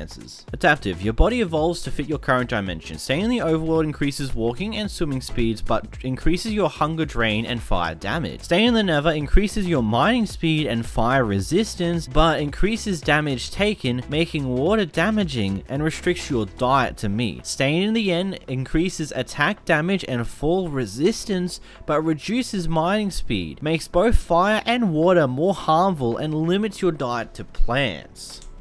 Wow. So basically, depending on what biome what dimension you're in, will depend on what happens to you. That's something else. Warping form, your body bends and twists under pressure, you're smaller, and health and attack speed are reduced, and your armor drains with health. I wasn't on the right screen for that. So essentially, what we gather here is that as you take more health, so based upon how full your health is, depends on how much armor you have. The less health that you have in that time, the less damage resistance you have from your armor. Holy sh! That's cool. That's a really cool ability. But my god, getting into any form of dangerous fight can screw you because you're no longer because the more damage you take, the less resistant to damage you are. Signal interference. Your spatially anomalous properties prevent you from using artificial teleporting method. Nether portals and ender pearls will not function for you. Having so your ender pearls and nether portals not work for you is honestly just a fair thing to do, considering that this ability can teleport on its own. It doesn't need that. So kind of, that's the revamped Warper Origin. Version of the Star-borne Origin has officially been released, but this one is so much different than last time. In today's video, I'm going to be running through the new Star-borne version 5 Origin created by 𝓵𝓼, and you can find a link to it in the description down below. Anyhow, let's get started. With this version of the Origin, there is a lot of new things that come with it. There is a collection of new abilities, as well as you have the ability to choose between 2 core abilities to your Origin. Otherwise, when it comes compared to the version 4/version 3 version of the Star-borne Origin, there's not too many differences in those core abilities, except for all these new additional things. So running through the very basic things, your jump is still about the same, just this time around the boost ability that boosts the mobs up into the air has been combined into the same ability as your jump. So whenever you jump, things will fly up into the air as well. This used to be 2 different abilities in one of the previous versions, but now it's just been combined into one.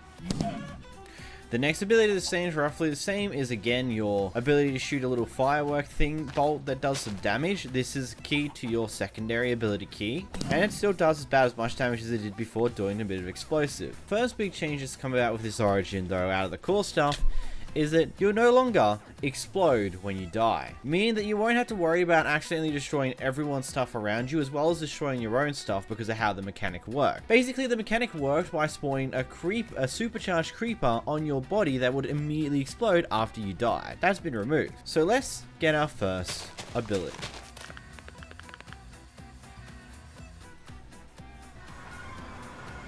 When you enter the Nether for the first time, you will get the ability to choose your first ability. First, you have Celestial Shield as a possibility. Resist damage for a few seconds while blasting nearby projectiles back to where they came. With your first ability, you want to use the Load Hotbar Activator, which is keyed to X. by default. You can change this to other things, but it's keyed to X by default. Go into survival mode and pressing X. When these skeletons shoot me, I will take a wee bit of damage, but their shots will go right back into them, and now they're starting to fight because one of the shots was redirected back into them. Now, if you didn't like the first ability you picked for your first ability, you can actually reset it. To reset your first ability, you have to do this in survival mode, as this doesn't quite work in creative or any other mode. You take a respawn anchor and you right click it on top of an end crystal. And then you'll be given the ability to switch your abilities. Now let's try out Star Dash. The Star Dash ability, again keyed by the same ability, same key, allows you to dash. But in order to actually properly dash, you need to be moving in a direction. If you just press the dash button and you're not moving, you'll just stay in the same spot. Then, let's go. It super speeds you around, probably by about 10, 20-ish blocks in a very quick succession, allowing you to get from place to place in a very quick amount of time whenever you need to. This runs on a short cooldown, but will also fill up your stress bar. See, it's very useful to just move around in a far quicker state. But if you do max out your stress, you will die. So basically, something to keep in mind here is you have a stress meter. So far, I haven't quite figured out how it decreases. We might figure that out throughout the rest of this video, but by using your abilities, you'll slowly increase it. When you're also sitting in the Nether, it will also slowly increase as well. So basically, your bet is to go into the overworld after you get your Nether ability and try and spend the least amount of time in the Nether as you possibly can. Now I'm going to take a look at Stellar Strike. So over here, we're going to aim with a cursor and press X. As you can see, there's little beautiful sparkles to mark that something will be landing there. And then you can see the beautiful effect after the fact as a star forms. I'm sorry, turtle. But you must be campfire. It does a fairly decent amount of damage, but not enough to kill, let's say, a turtle as we saw just then. Where if we were to use our secondary ability, that would also not kill. I hear a zombie somewhere. But basically, it's a nice little star thing that does a minimal amount of damage. It does some damage. But be wary, you can also kill yourself with it. A very big thing to keep in mind. Respawn anchor, and let's move on to Atomic Blast. Take a moment to indulge some nearby star enemy and then expel it to the nearby area, blasting away nearby creatures. The perfect ability to get when we're heading into the night time. Pressing X.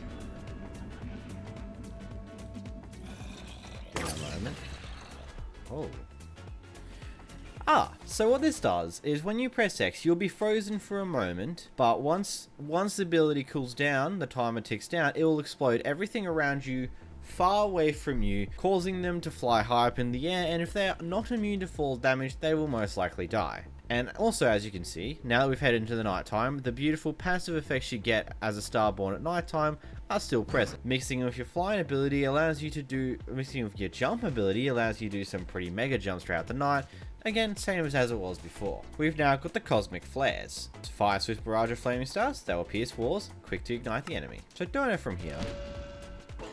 As you can see here, not only did it hit a turtle up here, it also hit the turtles that are down here, as well as some that are just over here. You see, this little guy's got a fair bit of range. If we go into the ground here, as it recharges, yeah, they should still be there. We press his ability.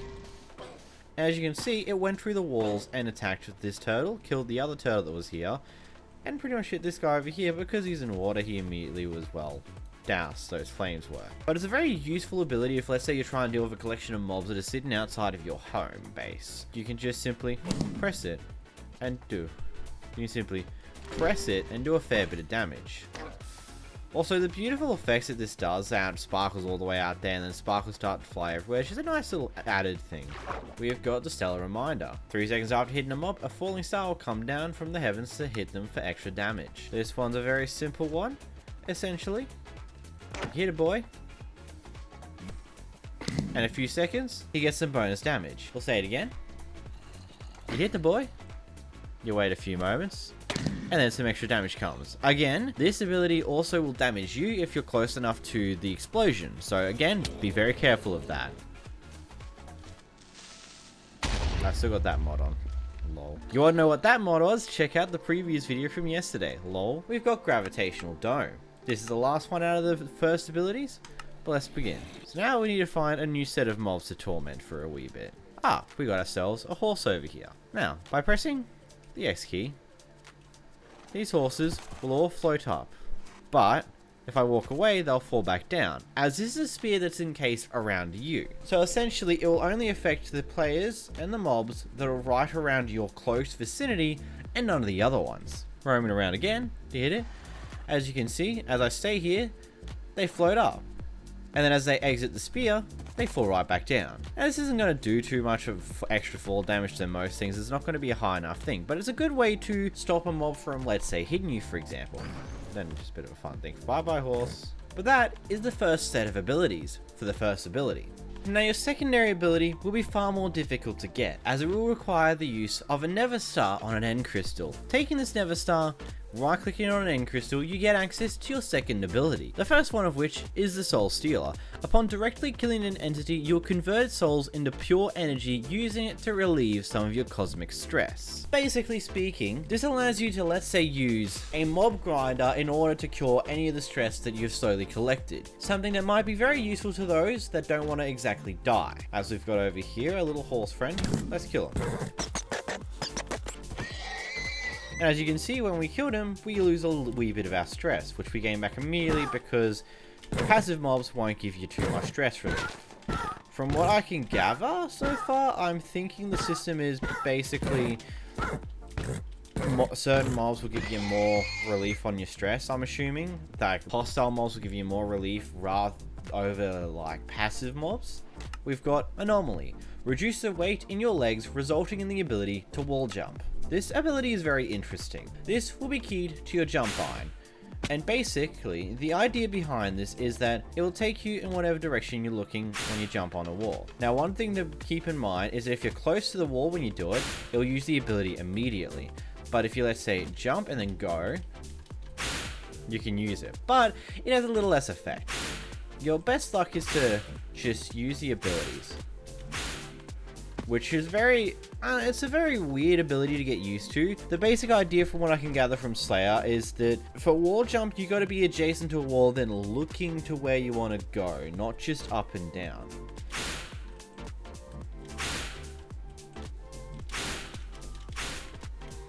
Which means you can do stuff like that. Once you get used to it, you can do some pretty cool things, and one of the better ways is you can use it to go up these little blocks here. If you can time it right, you can use it to perfectly do a jump like that, and then of course kill yourself, lol. Let's move on to our next ability. You've got the Wormhorn. Set a point in space so you'll be later able to bend space to get back there quick. Tips, crouched, and to use this ability to set the warp point, which is key to your button C, which I'm pretty sure if we go over to C, your secondary ability will normally be paired with the save hotbar activator, which by default is binded to C, but that will change if you have, let's say, an Optifine and Zoom installed. But the idea of this, if you hold shift and then press C, you'll set this as a point in time that you can come back to.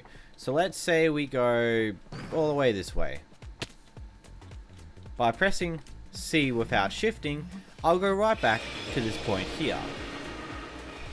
Now it takes a few moments, and you'll also go completely blind when doing this, so be very wary of that one, as if you get in a sticky situation, it won't be an instantaneous move, and it will kind of stop you from being able to do things as well. But overall, could be pretty useful to get out of any potentially sticky situation. Moving into our next ability, we've got the Ionized Star. When someone is lifted up by the speedy star, they will be hit by a blast of plasma at the turnover of their point of velocity. Now this is a pretty cool ability in my personal opinion. If you know the ability where you can shoot mobs up using your jump ability, this just adds more damage to that, as not only will they jump up, but when they reach the top point where they start to come back down, they will be struck by lightning. More often than not, the mobs that will survive the fall damage will definitely not survive that.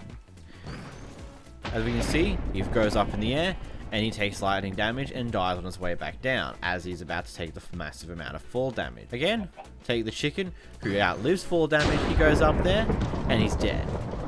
It's a very interesting ability and can be used for some pretty unique combos if you grow to understand it. Next, we have Black Hole. Summon a rapidly shrinking black hole to bring nearby mobs nearby very quickly. This is interesting. You see that horse over there? He's not close enough. Well, that's a bit of a shame. That's kind of our distance, I guess. So wait, let's go a little bit closer to our boyo over here. This is a very interesting ability. When you do it, you press C, and we failed again because he's not close enough. I think roughly it's around 10-ish blocks you can be away from mobs in order for it to actually work. But in doing this, we press C, and we zoom the horse over here. This works with as many mobs as is close enough as possible. Essentially speaking, all the mobs will be pulled over as long as they're close enough, which can lead to some pretty interesting situations. And one of the more interesting things you can do is you can combo this in with a nice jump that sends them up to do a massive amount of damage to a massive amount of foes if you have a good amount of like mobs that are nearby you and you want to just do some quick damage to a lot of them. But you don't have access to that beautiful lightning turnaround, so unfortunately you won't be able to do that extra thing there. This is a warp star. Turn into a small star for a short amount of time, quickly transversing the air in a swimming-like fashion. Press the button again to exit it manually. Getting hit will instantly exit the form as well. If you didn't like the other form, the wormhole ability, this could be the ability for you instead. Using this, you'll quickly be able to move away from your destined location, fly around, do whatever the hell you want. Now you can see the little timer bar there. If you take any form of damage, this will immediately bring you out of it. You can also press the key to bring you out of that ability, or you can let the timer fall out. Keep in mind the Star-borne does take fall damage, so if you do go up high in the air and the timer runs out whilst you're in the air, you will kind of fall down to probably your death. Overall, an interesting ability that could be very useful if you just need to get away fast, because it makes you a lot faster than normal. You're also mostly invisible aside from some sparklings that is following you at the time of this. Moving on to our last one for the secondary abilities, we've got the Star Sniper. Turns the shooting star into a sniper, but not good for AoE, but has high range, high damage, but also a high cooldown. This one will change your secondary ability. The ability of the little bit of a star beam will now do more damage than before. It also will have a far longer range than before, but it won't have as much as a cooldown. The cooldown will be longer as well. The other interesting thing to this is it also makes the damage splash a lot smaller, meaning that it will be less effective in AoE damage. But again, it's got some pretty wacky range. If we see that cow good over there in the distance, once we wait for this to cool back down, we shoot the guy. I don't know if he took damage. I don't know if that was quite long enough of a range, but it was pretty close. I saw the clouds and smoke stuff nearby him. Oh no, there we are. There was just a second cow there. He got roasted from that sheer distance. As you can see, very useful for the extension of the distance. Now before we move on to our next thing, let's figure out how do we deal with our stress levels. Now really, it's as simple as in real life. It's the way Slayer describe it. All you need to do is at full health, press shift and hold and wait. And as you can see in the corner, the stress bar starts to dissipate and a bunch of sparkles start flying off of us. Then once you've done that, you can go back to normal and your stress bars are also back down to empty. The next thing that comes from the video is a new weapon. You take a Neverstar, you right click on a Netherite sword and you get the Star Weaver. Now this does get transformed back into a diamond sword, but I don't think it matters that much when it does 12 attack damage with 1.6 attack speed, 25% movement speed whenever you're holding it. So whenever you're not holding it, you don't do much, but when you hold it, you start moving around at a faster rate. A husk with this ability. There's also fire aspect which will be effective on these mobs as well, allowing you to do an extreme amount of damage and also cook a lot of food. But again, it requires a Neverstar to right click on top of a Netherite sword in order to get this beautiful little weapon. Now again, today's video you're going to be going through an origin that allows you to kill someone just by simply looking at them. If looks could ever have killed, now is when they will. Today we'll be discussing the Enigma Origin. First seen in the Afterlife SMP via 𝓵𝓷𝓷𝓴𝓼. This is also a really cool origin within and of itself to go over, so let's get started. So the Enigma Origin is a pretty intriguing origin.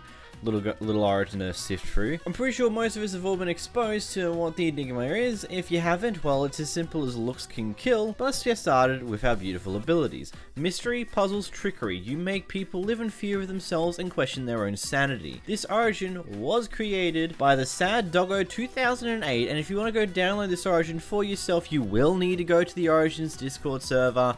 I'm sorry, that's just the way it has to be. There will be a direct link to the original message that this origin can be found on, as well as a direct invite to the origin server in the first place. We got our first primary ability, Behind You. Nothing can evade you, uses ability to teleport behind anyone. So, let's get into it. So, as we can see, we got a beautiful pack of sheep over there.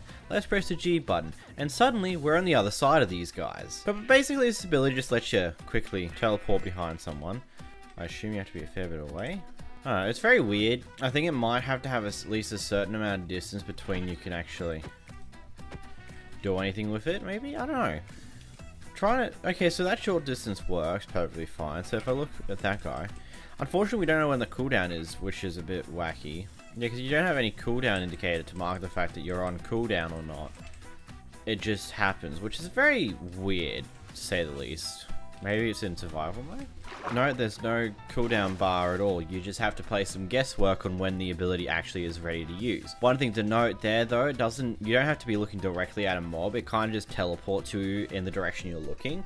So there may or may not be a mob in that certain direction, but you'll teleport a certain amount of blocks in the first place, which is interesting. Into our next one, we've got the clone. Using your secondary ability power, you can summon a clone at your place and become invisible. If either of you get hit, become visible again and create an explosion that deals damage at the clone, killing it. Pressing the same key while your clone is alive to kill it. Interesting. So let's go to the Origins tab. Let's see our secondary ability. So pressing this.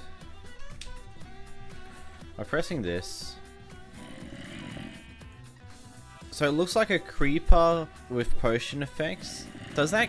I wonder what that looks like to other people.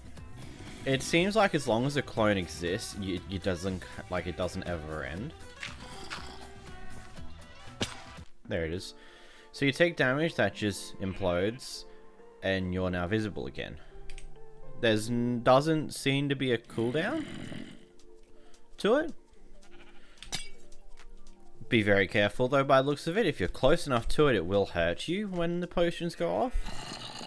I think they're instant damage. 2 instant damage potions that immediately smash and go off the moment you press either your secondary key ability or whenever you take any damage. Another interesting thing to note is that I still am invisible despite the clone being killed. Maybe it requires you to take damage to lose the invisibility effect entirely. This should be enough to take damage, right? Boom and boom. And now you're visible again.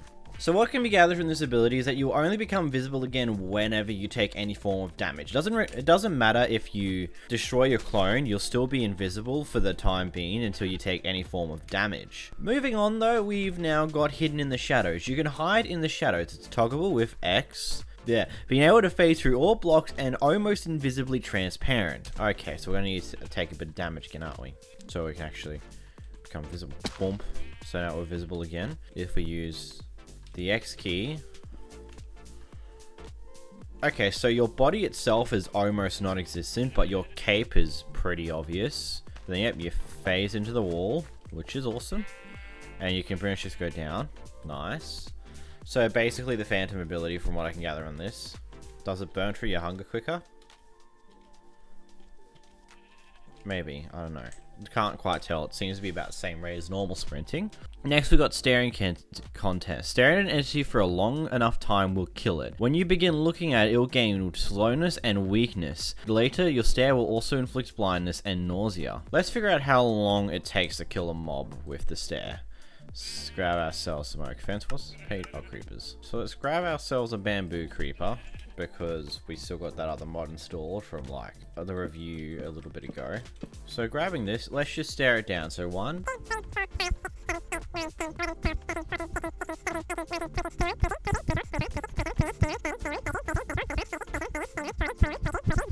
45, 46. So about 45 seconds. That's a Now, people were saying this on my live stream the other day, that this was a bit overpowered. By the way, if you didn't know, I try to live stream on my YouTube channel every now, like probably once or twice a week. There will be a stream this weekend on Saturday for me, so it'd be like a Friday night for my American viewers. But basically they were saying that it's overpowered because you can simply kill them by staring at them. But from what I can gather here, at least with mobs, it takes like 40-ish seconds, which doesn't work at distance. Like how far we have a distance on the stare for it to actually be doing anything.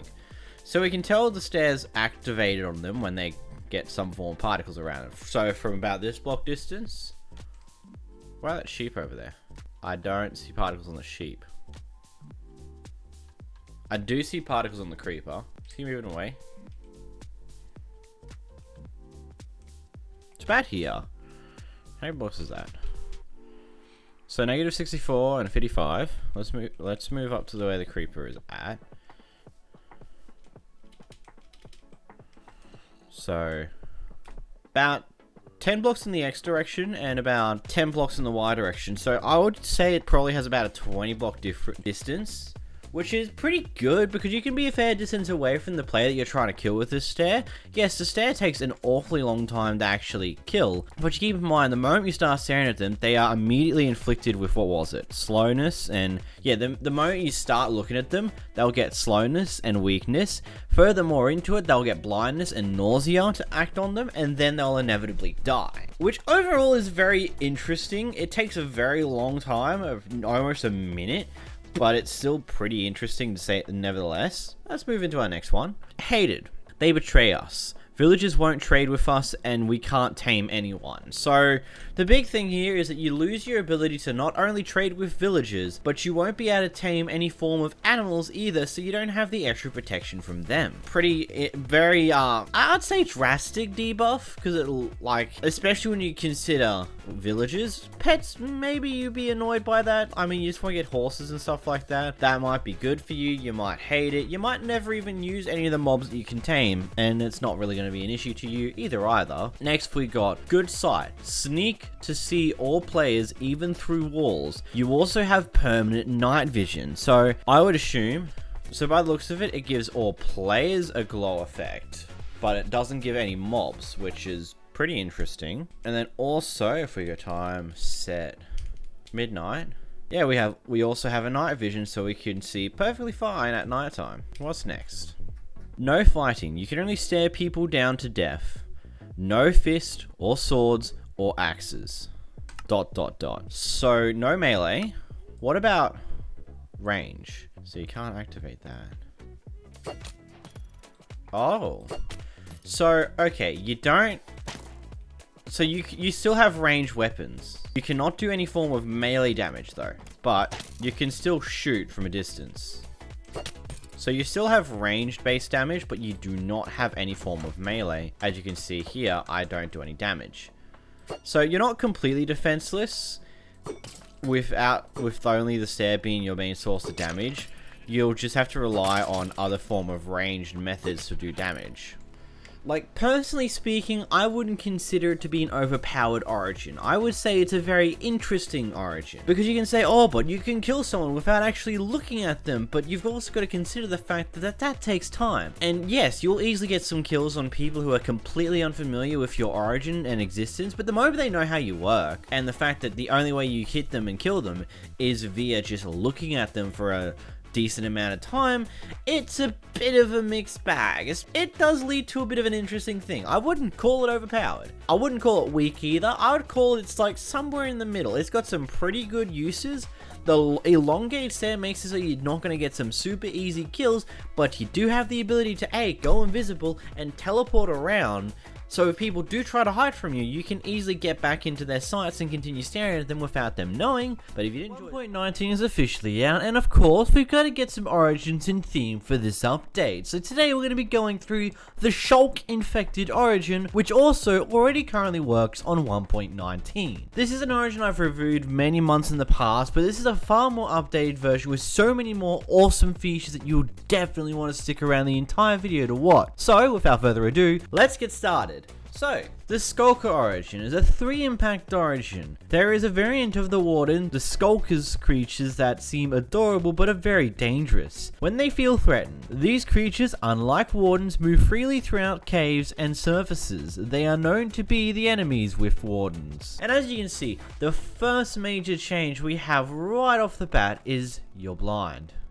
You can't see entirely. Your vision is very blinded aside from a few colors, and there is a way to disable that. Right? Just by pressing F4 you can disable this, which I will have disabled for this entire review, mainly because, well, it's kind of annoying to use for footage reasons. Null vision, you do not distinguish colors but shapes. I mean, effectively you do see colors.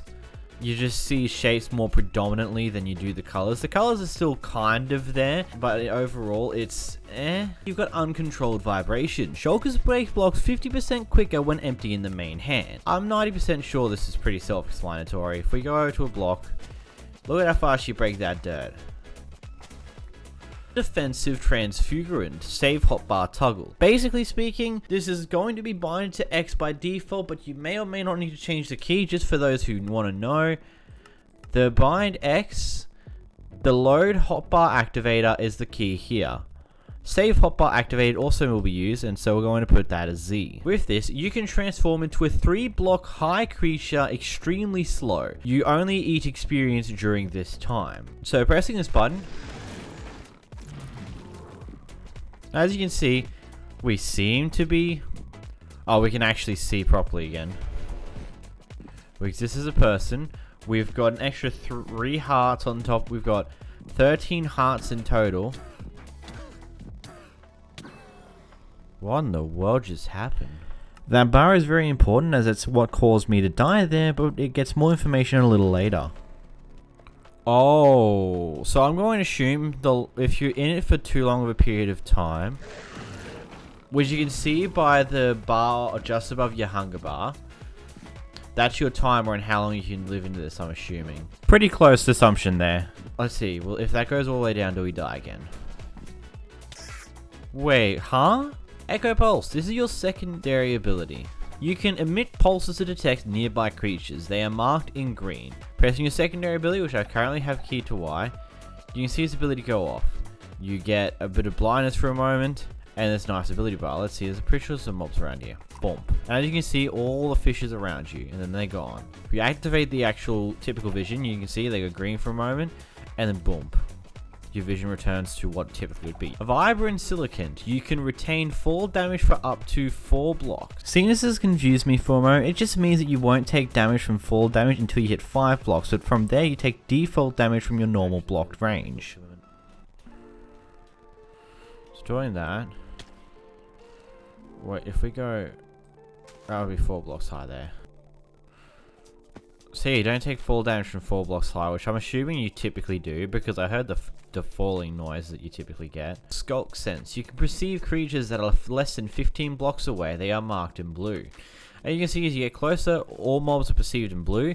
This just allows you to actually discern them as something that exists normally, because otherwise you can't see them otherwise. And one of the weirder things with this, the mobs aren't actually going to show up in your visibility radar even without the filter unless they're glowing, which, as you can see, I can only see 4 fish from here, but if we get closer, suddenly there's a few more hidden in there. Sneaky. You can't suffocate on walls. Boom, boom, boom.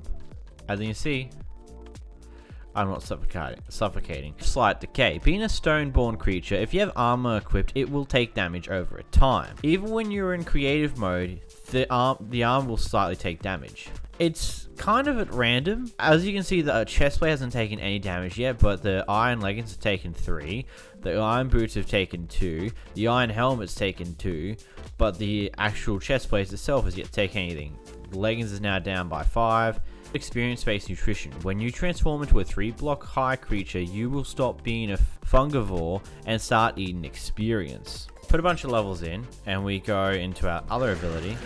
Sonic Channeling. When you are transformed, you can channel a sonic projectile from your chest. This projectile passes through blocks and fluids on impact with an entity. It will deal 5 hearts of damage. The projectile can only travel 25 blocks before disappearing. Load bar toggle. So, going back into our other form. Ow. Okay, I'm going to die first. That's fine. Staying in our other form, we can use Z. And if we go out of this form, I think we may see it for a brief moment. No, I do not. And as you can see, if we go X and then press Z. Let's try it again. Boom. Yeah, okay, there's a dead cow there. Here's the ability. Yeah, we've got at least 1 dead cow. It doesn't seem like it's a splash ability. It literally only targets what you can hit. So let's say we go back into it here, jump, and just hit up. Yeah, it'll only hit the first mob that you actually hit. It doesn't combo into multiple other mobs. It'll only hit the first one, which is intriguing. It might be very useful to you. It might be completely useless to you. But whenever you're in this mode, you can see all mobs around you with the green outline, which is very useful. But it's, I don't know, it's interesting, that one. One was a Skulk. Sculkers do not emit vibrations unless they're in their big form. Now, one thing, as you may or may not have picked up from the earlier talking of the description, the Sculkers are enemies of the Wardens. So, one of the things you're going to want to do is that you don't want to be able to tick these off, especially when you're in an ancient city, because a Warden will murder you. But if we go into our bigger mode and move, as you can see, this starts, you can hear the shulk sensors start to go off. Sculk form. Skulkers need to replenish their material state inside stone blocks. It's known that when they transform into big creatures, consume the double of material. If their material state goes way too low, they'll start taking damage. To counter this, Skulkers need to recharge their material state by phasing into stone. This is what that little bomb bar is. If you go down a bit, one ability that I either missed in the list or doesn't get explained, your primary ability allows you to go inside of blocks. This is what's necessary to actually recharge your little bar above your hunger bar over there. If you don't recharge it, you'll start taking loads of damage when you're in your big form. Parasite Fungivore. Skulkers usually stay nearby mushrooms to gain food and saturation. So hunger is decreased. Now let's go over near the mushrooms over here. As you can see, our hunger bar's now gone back up to full again. You can see the hunger bar's gone down by 1 and a bit chunks, and now we go near mushrooms, it's suddenly back to full. It's fireproofant. Skulkers are extremely flammable. You touch fire, you hurt. You hurt really badly. 3 hits of fire as your normal self and you die. Put fire there, we go to our big boy mode. We slowly walk over to it. Look at that. It absolutely burns your big boy mode extremely quickly. And one thing you're probably wondering, what if we take him to an ancient city? Well, let's go, hey? And here we are. Oh man. That's one. I'm actually legitimately scared right now.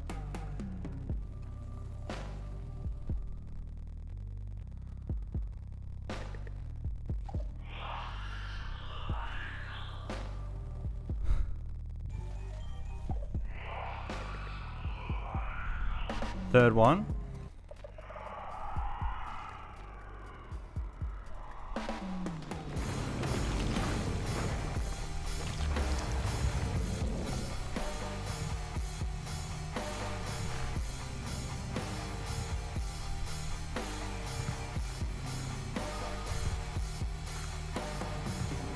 Oh, this is a bit of enough.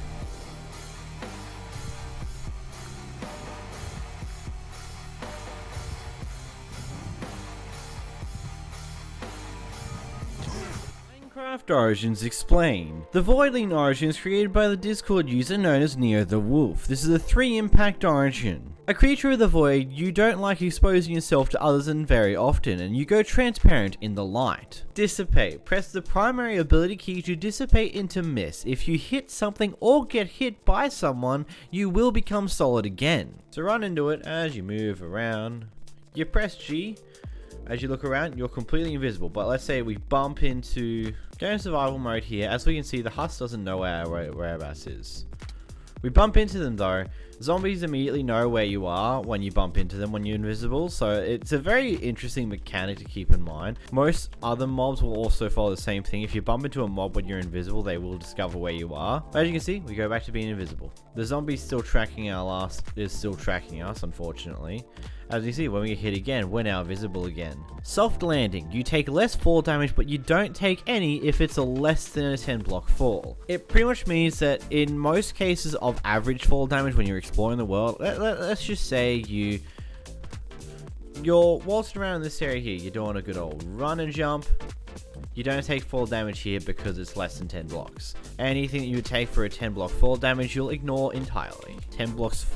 But if you go higher than 10 blocks, you will unfortunately start to get into a point where you take damage, but overall, it's less damage. That still killed me because, well, that was, I think, 20-ish blocks or something ridiculous. But let's say we get this spot here. Jump. No fall damage from that height. Healthy night. You gain 5 extra hearts at night. As you can see, we've got 10 hearts in the daytime. We go to time set midnight. And now suddenly we have 15 hearts, making us a little bit more buff and a bit more tougher in the nighttime. Night wings. Wings sprout from your body during the nighttime. And now another thing to worry about as we go out, as you can see, we're now wearing Elytra. If we go back to time, set, day, you can see the Elytra disappears, you lose those 5 hearts, and you're transparent again. Going back to being at midnight, your Elytra reappears, and your skin goes back to being transparent again. Scared of swords. You don't like using swords, they give you a bit of fright whenever you hold them. Go into creative mode here, we grab out a sword, and we put it in inventory. As you can see, whenever you try to deal damage with a sword, you will do absolutely nothing. Like, dealing damage with a sword, it's impossible, don't even try. Don't make a sword. Absolutely worthless. Duller axes. You don't normally make axes, so they tend to make them a bit more duller than usual. Again, same deal with the sword, except for the fact that you can still do some form of damage. If we get ourselves a husk out here, put them down, and we just go boom. As you see, you can still do damage, and ultimately it's not detrimental types of damage loss. You just, like, you can still two-shot with axe crits on zombies, so it's not too problematic when it has top tier weapons. It's just going to make having axes in the early game just a little bit more annoying because you do a little less damage. Avoid vision. You can see where others are whenever you press your secondary ability key. We're in a little bit of a place here. There's a bunch of mobs over here. Let's just go a little closer. You can see the mobs over here. We press Y, now they're glowing. Effectively, it's a very simple ability that causes mobs to glow for a short period of time, I'm assuming. Yeah, probably about 10-15 seconds you'll be able to have glowing mobs for, and then they'll stop glowing again, and you'll have to wait a fair bit of time before you can do it again. Great way to keep track of where mobs are throughout the world, especially when you're roaming around inside of a cave or something like that. You hear, let's say, a zombie through the walls or any form of mob along those lines. You just press the button and then you can see, well, everything that's somewhat close to you. Keep in mind that if you're not close enough, the ability won't actually glow them in the air. As you can see, only one mob over there was glowed. All the other ones weren't because they weren't close enough. Quick dodge. Whenever you take damage from anything, you will randomly teleport. You've probably seen that ability in action already throughout the showcases for Origin. Let's come over here. As we see, we get hit by a spider and we teleport elsewhere. Spider's still chasing us, we now teleport again. It's not too far of a distance thing. As you see, oh, get out of here. Yeah, we got killed by a creeper. Like, you get teleported, I would say about 5-ish blocks away each time. It's not something game-changing, but it's enough to, let's say, give you a bit of a potential upper hand in cases where you need it. It gives you maybe a little bit of an ability to escape a situation because it puts you a little bit out of, let's say you get covered by a horde of mobs, it puts you away from them. But keep in mind, this won't always work as wanted. It might sometimes just teleport you right back where you were, but it's somewhat useful. Ravenous hunger. You can eat food at a much faster rate than others, inhaling entire dishes with ease. As you can see by the million tooltips here, it is vomit all the foods. You go out here. Yeah, so it all says inedible, which is a very interesting tag, but if you grab it and then you eat it, it just instantaneously eats it rather than, well, takes forever. So we go back to survival mode here. One thing you need to keep in mind, unlike with what happens with typical vanilla eating of food, you can't eat more food when you're already at full hunger, this ability lets you eat food at any given time by simply right clicking on the food. So that's a potential problem you may want to be very wary of, because it will catch you off guard and you may accidentally scoff down more food than intended. Lifesteal, you have a chance of getting a bit of health back after killing something. This ability probably won't see too much of a use overall. Like, it just effectively relies on you being able to do enough damage to kill something. I don't know. It can be useful, but also useless at the same time. Yeah, I didn't get any health back there. It's not always going to be a winner. You're not always going to get the form of health back from the lifesteal, but it's definitely an ability that may help out in scenarios that you may need it in. Again, it's not entirely a useful thing. One bit of criticism I want to give right away. Whenever we do Origins, can we please try not to colorize the text too badly? Purple in this case does not look good on the backdrop of typically grey, which is why most people just stick with the typical white writing, but I suppose in this situation it's not horrible. Anyway, Now, let's do the fun part and take the Origin to the Warden to have ourselves a little bit of a fight. 2, 3,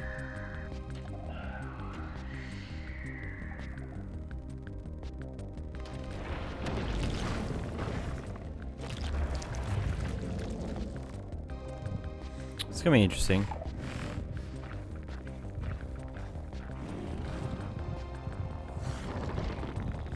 So, nah, unfortunately, Warden does too much damage so you don't get the teleportation thing. Yeah. Craft Origins Explain. The Forgotten Armor Origin, created by 10Mike10 from the Origins Discord server, is a 3-impact origin. The soldiers fight for their lord in life, and then again in death, and even when the soldiers are dead, the armor is still fighting forever. The Living Armor. Every 30 seconds you gain 1 armory body with a max amount of having 2. On taking the next killing hit, you consume 1 shield to reduce all damage and reset cooldown of shield and regen to full health. You have fire resistance and don't need to eat, and you also get 1 shot when you have no shield. So this one's a little bit complicated. Let's roll through it. As you can see with your top white bar there's 2 white bars. We'll get to the second one later, but the top one is the bar that's going every 30 seconds. Above that bar you'll see 2 little shield plates. This means that as we walk up to the husk over here, which will now get distracted by us, he's going to hit us once and boom, we take no damage. Instead, one of those shield pieces disappear. And effectively, if you did take any damage, you'd heal back to full, yada yada yada, but because you just don't need to take any damage. Now, as you've also noticed, you've got saturation 10 and fire resistance 10. Basically meaning that your saturation won't ever go down, nor do you need to worry about lava or fire because you got fire resistance. Again, self-upgrade. Armor won't give you defense, but give you the maximum stack of the living armor based on the material of the armor, except for leather and golden armor will make the CD faster. We're going to get 1 set of golden armor, then we're going to get, let's say, a set of diamond armor on ourselves here. And so, go into survival mode here. Equipping a full set of gold armor. Yeah, we don't get any armor buffs at all. We seem to be normal. I don't know. What if we apply diamond? Again, no armor to speak of. Am I getting something wrong here?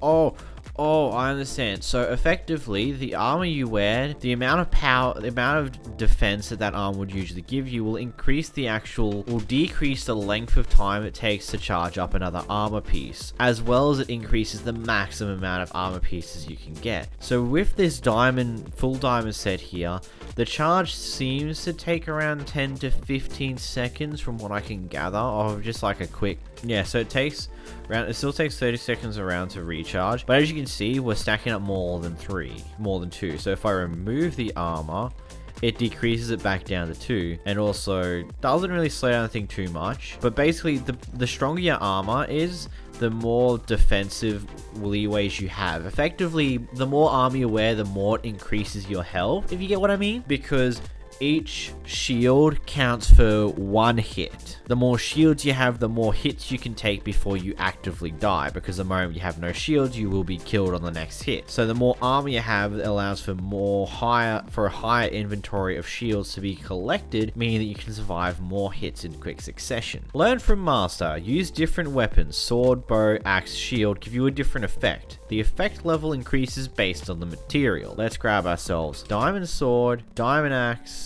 gives ourselves a bow, and then a shield. When we hold a diamond sword, whenever you hit something with a diamond sword, you gain speed. That's interesting. So boom, boom, and then you're faster. That's cool. And of course, this is increased based upon what sword you have. Like if I get myself a netherite sword, you get speed 4 with a netherite sword, speed 3 with a diamond sword, and it probably decreases pretty consistently fair onwards. When you hold an axe out, you have strength, basically making your axe hits a lot stronger. Wait.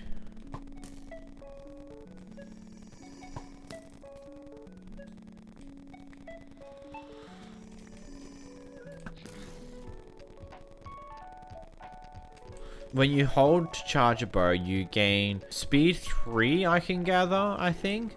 Speed 3, the moment you shoot, you get speed 2 for a few moments, then normal speed before that disappears. So you shoot here, so 1, 2, 3, and then 1, 2, 3. So once you charge a bow, you go to speed 3, so you can hover around a lot quicker. The moment you let go of that bow, you've got 3 seconds of speed 2, and then 3 seconds of speed 1 before it goes down to no speed boost. And so what if we get a shield out when we got a husk chasing us? Oh, when you're holding a shield out, you have an extra 6 hearts of health. That's interesting. Pretty much giving you a little bit more leeway in resistance. Like, let's say you have a creeper or a bomb go off near you. If you're holding out a shield, you'll get given the extra hearts needed to actually outlive what potential damage you may take. So having a shield is just going to be useful because it buffs your health when you try to shield anything. That's pretty cool. If I read further, it says here, sword. When you hit him with a sword, you receive speed. Receive strength when you're holding an axe, except for wooden and stone, but decreases the attack cooldown and you don't have knockback. You receive speed when charging a bow. Get a speed boost when you shoot an arrow. You receive absorption when you're using a shield. Remove it when you're not using it. Able to use after a short cooldown. Soul Force. When you have enough power, gained by waiting, or you have enough attack power, you'll be able to drag or push a target around. This is interesting. So let's press G. Oh. So this is your bottom bar. When you attack, it decreases. When it goes to full, you have the ability to do your ability. But if you attack when you're using the ability, it will reset it down to nothing. You'll have to wait for it to actually go back up to the top. Also, so let's hit the mob again. If we get attacked, nothing happens. So once this charges back up, you press your primary ability button and you can pull things towards you. That's interesting. Heavy, you sink in water and you can't come back up like an iron golem. So let's go over to our local supply of water. Wait, we're in the middle of a desert. We're not going to find water pretty easily. Well, that's a shame. Ah, there's some water in the middle of a desert. So you get in water, whoop, you sink down to the bottom. You can't breathe in water. Oh, and you can't... Do you hear that? Press the spacebar. You can't jump up.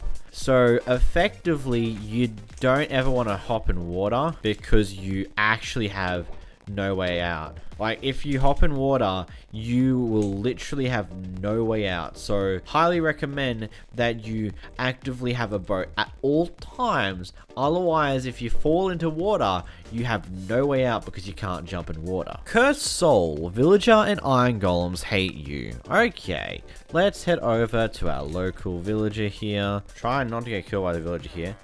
So yeah, as you can see, I'm right clicking on this villager. He will not trade with you. And if we get close enough, the Iron Golem up there will turn around and come to chase us. There we are.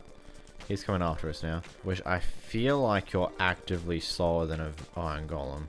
I don't know, I'm experiencing a lot of lag, and I have a feeling it's just Minecraft being Minecraft at this point. It's interesting. If you're attacking, it makes the cooldown of your shields go faster, but it resets the cooldown of your soul force. And golden armor will make it speed up faster rather than giving you more stacks. So it depends on what you're really after. Diamond armor, by the looks of it, can give you quite a load of armor stacks, which can effectively give you full health. So one other little extra bits that the Origin doesn't actually explain. First off, you also have slowness 2 by default all the time, so that's something to keep in mind.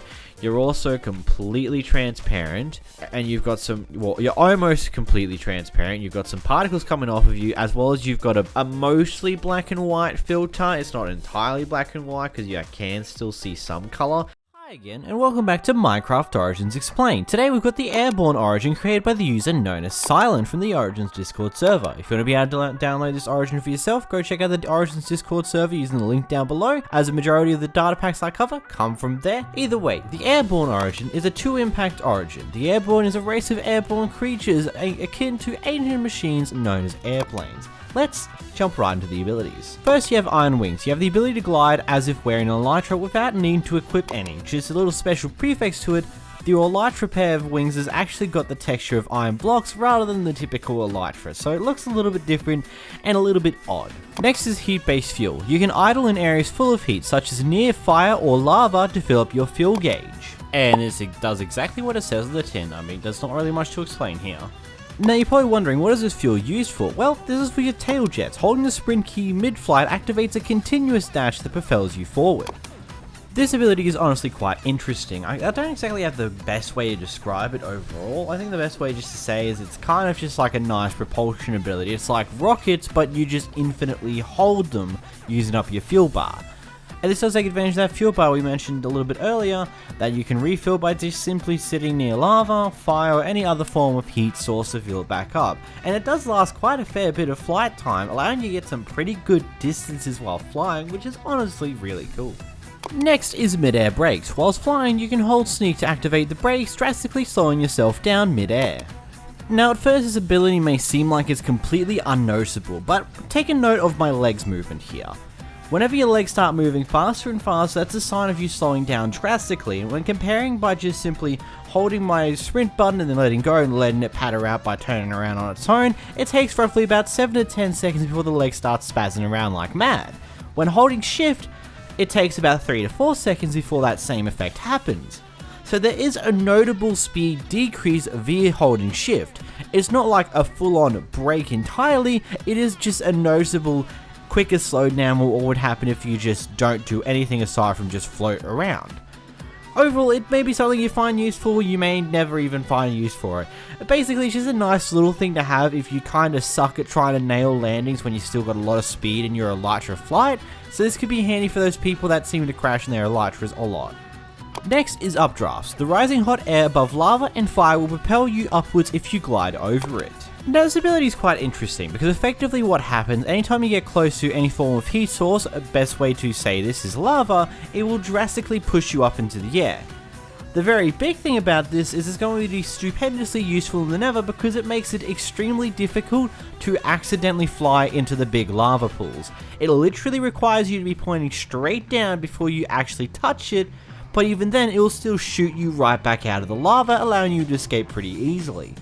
Ultimately making it so that you're going to have a lot less problems with lava in the Nether, especially because you can just be, as long as you got your elytra on and you're flying, it will just push you away from the lava, so you don't have to worry about landing in it accidentally. Next is Gatling forearms. Much like a fighter jet fires bullets, you can rapidly throw held arrows without using a bow.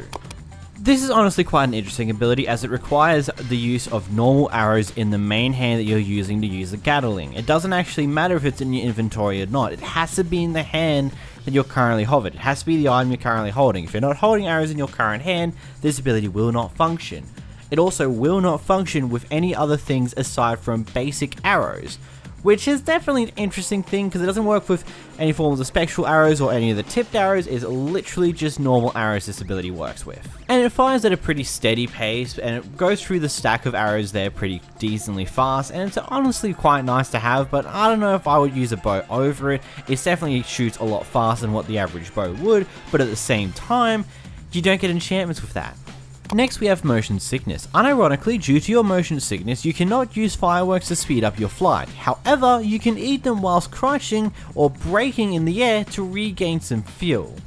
So there's two things to this one. I kind of understand why fireworks are completely useless in the normal vein they get used on, because I mean you've effectively got an infinite firework already, but the other part of this ability, I personally feel like that fireworks are just useless really. This doesn't make you care to actually get fireworks because the amount of resource drain that fireworks require, no one's going to go through the effort to do that when they can get the same recharging regenerative abilities by just simply having a flint of steel or a bucket of lava on them. So I like the idea, but honestly no one's going to take the effort to get fireworks for this origin anyway. Though it also seems like this ability doesn't quite work as intended either, because when holding shift, which is my crouch button, nothing happens anyway.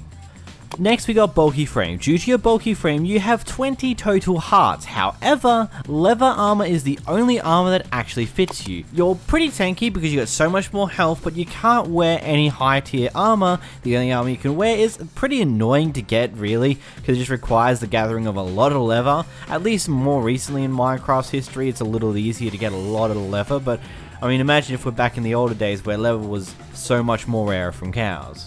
Next is Brittle Bones. You take more damage from falling and flying into blocks. Now this is, I feel like, is going to be the major crux of this origin. You can get to some pretty decent and very reasonable speeds with your main ability that allows you to propel yourself at extreme speed, but it's a lot more difficult to control the elytras when you're at pretty fast speeds, so you're far more likely to do something stupid and accidentally cause your own death. This is also the reason why that break ability is also very useful to have for those people who don't quite know how to nicely land as an elytra, because if you don't nicely land, you're punished brutally. Even if you slightly just land incorrectly, you're taking like 4 or 5 hearts worth of damage off of that. Like, the increased kinetic based damage is insane for this origin. You actually have to play it smartly. You can't just land haphazardly. You can't just be an idiot and just spam your booster fly as fast as possible, because if you hit something, you're done. And then you have Will Feet. You slip more on normal blocks when you're not sneaking, and you're about 10% slower, due to your Will Feet, of course. Ultimately, this 10% slower doesn't really feel like it really affects you too drastically, as long as you're really good. Because a lot of people may or may not notice that being slippery allows you to gain a lot more momentum a lot more easier. It can allow you to just glide across trees when you're using a mixture of your elytra and that slippiness that everything's going to have with you, ultimately using it to gain far more speed and momentum than what would you do as a normal human Minecraft player. That 10% less speed may be noticed in some instances, especially when you're sneaking to do multiple different things such as building in weird ways or other things along those lines, but at the end of the day, it's ultimately going to be a decrease that's not going to be too noticeable. Just one thing you got to keep in mind is that whenever you do land, you have to make sure you have the ability to have a bit of error in that movement, because if you slip, you might slip yourself right off a goddamn cliff that you just landed on. So, Minecraft Origins explains, it's back, it's here to haunt me for the rest of my life with another origin called the Mimic from the user known as DevMon. You can download this from the Origins Discord server, linked down below as always. The Mimic is a 3 impact origin. You're a cute and small orange slime who loves to mimic things such as noises and attributes to adapt to their environment. Oh, and also you love cookies too. Let's get into the abilities. Your first ability is Compress. Your sticky body allows you to compress when you are sprinting, and pressing shift meaning you can fit underneath slabs and or other small spaces. Basically, whenever you're sprinting around as this mimic slime thingamy-bob, you're basically non-existent effectively. You can press shift while sprinting in order to shrink your size down to a small enough size that you can fit into one block gaps, which could be pretty useful in a lot of different parkour senses of it, but at the same time may not also be useful. I don't know. It's a little bit of a cool thing there. You could possibly make a creative secret entrances that only you can get into with this type of thing, and other things along those lines. Sticky, your slime-like body allows you to sprint across walls. This ability allows you to slip, slide, and zoom across walls for a very short period of time, but with that short period of time, you can quite literally just go like 10 blocks within a matter of moments pretty easily and pretty quickly. Honestly, a very useful ability of just getting around, especially when you're going around mountains or cave areas, as you can just use the walls to just zoom across a lot quicker than what you would walk normally. Slow, slimes aren't meant for walking, therefore your walking and sprinting speed is drastically slow. This just stacks on with the previous ability making it so much more useful just to slide along walls, because not only do you get some super sliding from that, you also have decreased general speed because you're meant to be a slime, so your speed's drastically slowed in comparison to normal. It's not a massive decrease, but it's definitely noticeable to say the least. Cute, you're so cute that you make people love you. This is an Enigma of an ability. I have no idea what this actually means. All I know is that every now and then love heart icons will appear on your screen, and that's about it, I suppose. I don't know. The creator will probably clarify in the comments on this one. Hydrophobia. You receive damage over time whilst in contact with water. I mean, I'm pretty sure we all understand this ability. It's pretty common. You take damage when in water. Fun. Like air, modifiers to your walking speed will also apply when you're airborne. Basically, whenever you have anything such as speed boost on you, you pretty much don't want to ever jump into the air because it tends to nerf your speed boost by a fair bit. Usually when sprinting without any form of speed effects, you get an increased speed, but when you're at a certain point of speed boost, adding the sprint jump on top of that will always decrease you. With this ability, it will pretty much make that non-existent, and that when jumping, your ability won't be decreased or your speed won't be decreased. When jumping, it'll just stay roughly the same. Mimic Adapt. Your body cells reform depending on the biome you're in. Cold biomes give you resistance, and desert biomes give you fire resistance. Effectively, whenever you're in any form of cold biome, such as a cold, snowy taigas, snowy plains, snowy mountains, whatever the hell the cold biome is going to be for your choice here, you pretty much gain default resistance, level 1 resistance, which has a timer of 4 seconds, but that timer does not decrease whilst you're in a cold biome, but the moment you leave that cold biome, it goes immediately, effectively. So unlike a lot of other abilities in multiple other origins where the count just continues to tick up the longer you're in some form of biome for, this effect will only ever last for 4 seconds outside of the biome it comes from. Then of course with deserts and mesa biomes you also get roughly a similar thing, just with fire resistance instead, making it so that you can go on lava and stuff like that, also affecting you in the nether.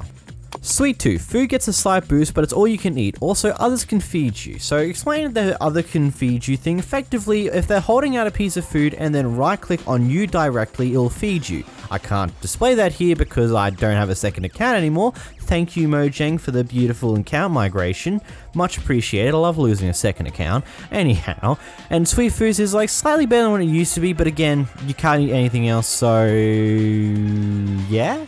Side note on the migration account thing, effectively you can't have more than one Windows account on a given computer without bricking and breaking things, so you can't have a second Minecraft account on the same computer anymore. Fear of the Sky. Due to your squishy nature, you can't wear elytras as they somehow fall off mid-flight.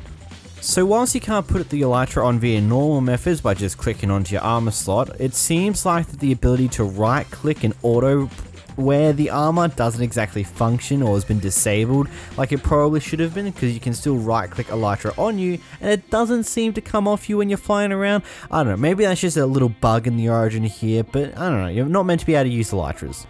Useless equipment. Your body can't hold shields. Well, I mean, this is pretty self-explanatory. You can't use shields, but at least it's not unwieldy.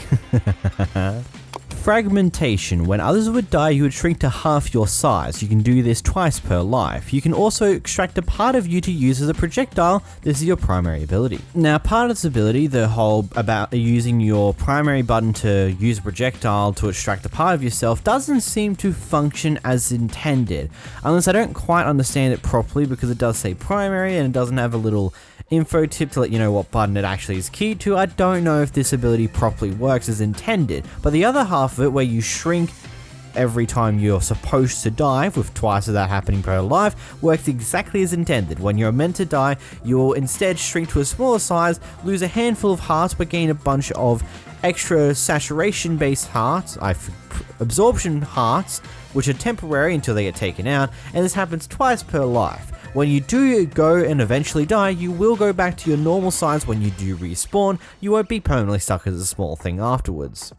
Conversion. You can convert dirt to your substance in order to increase your power.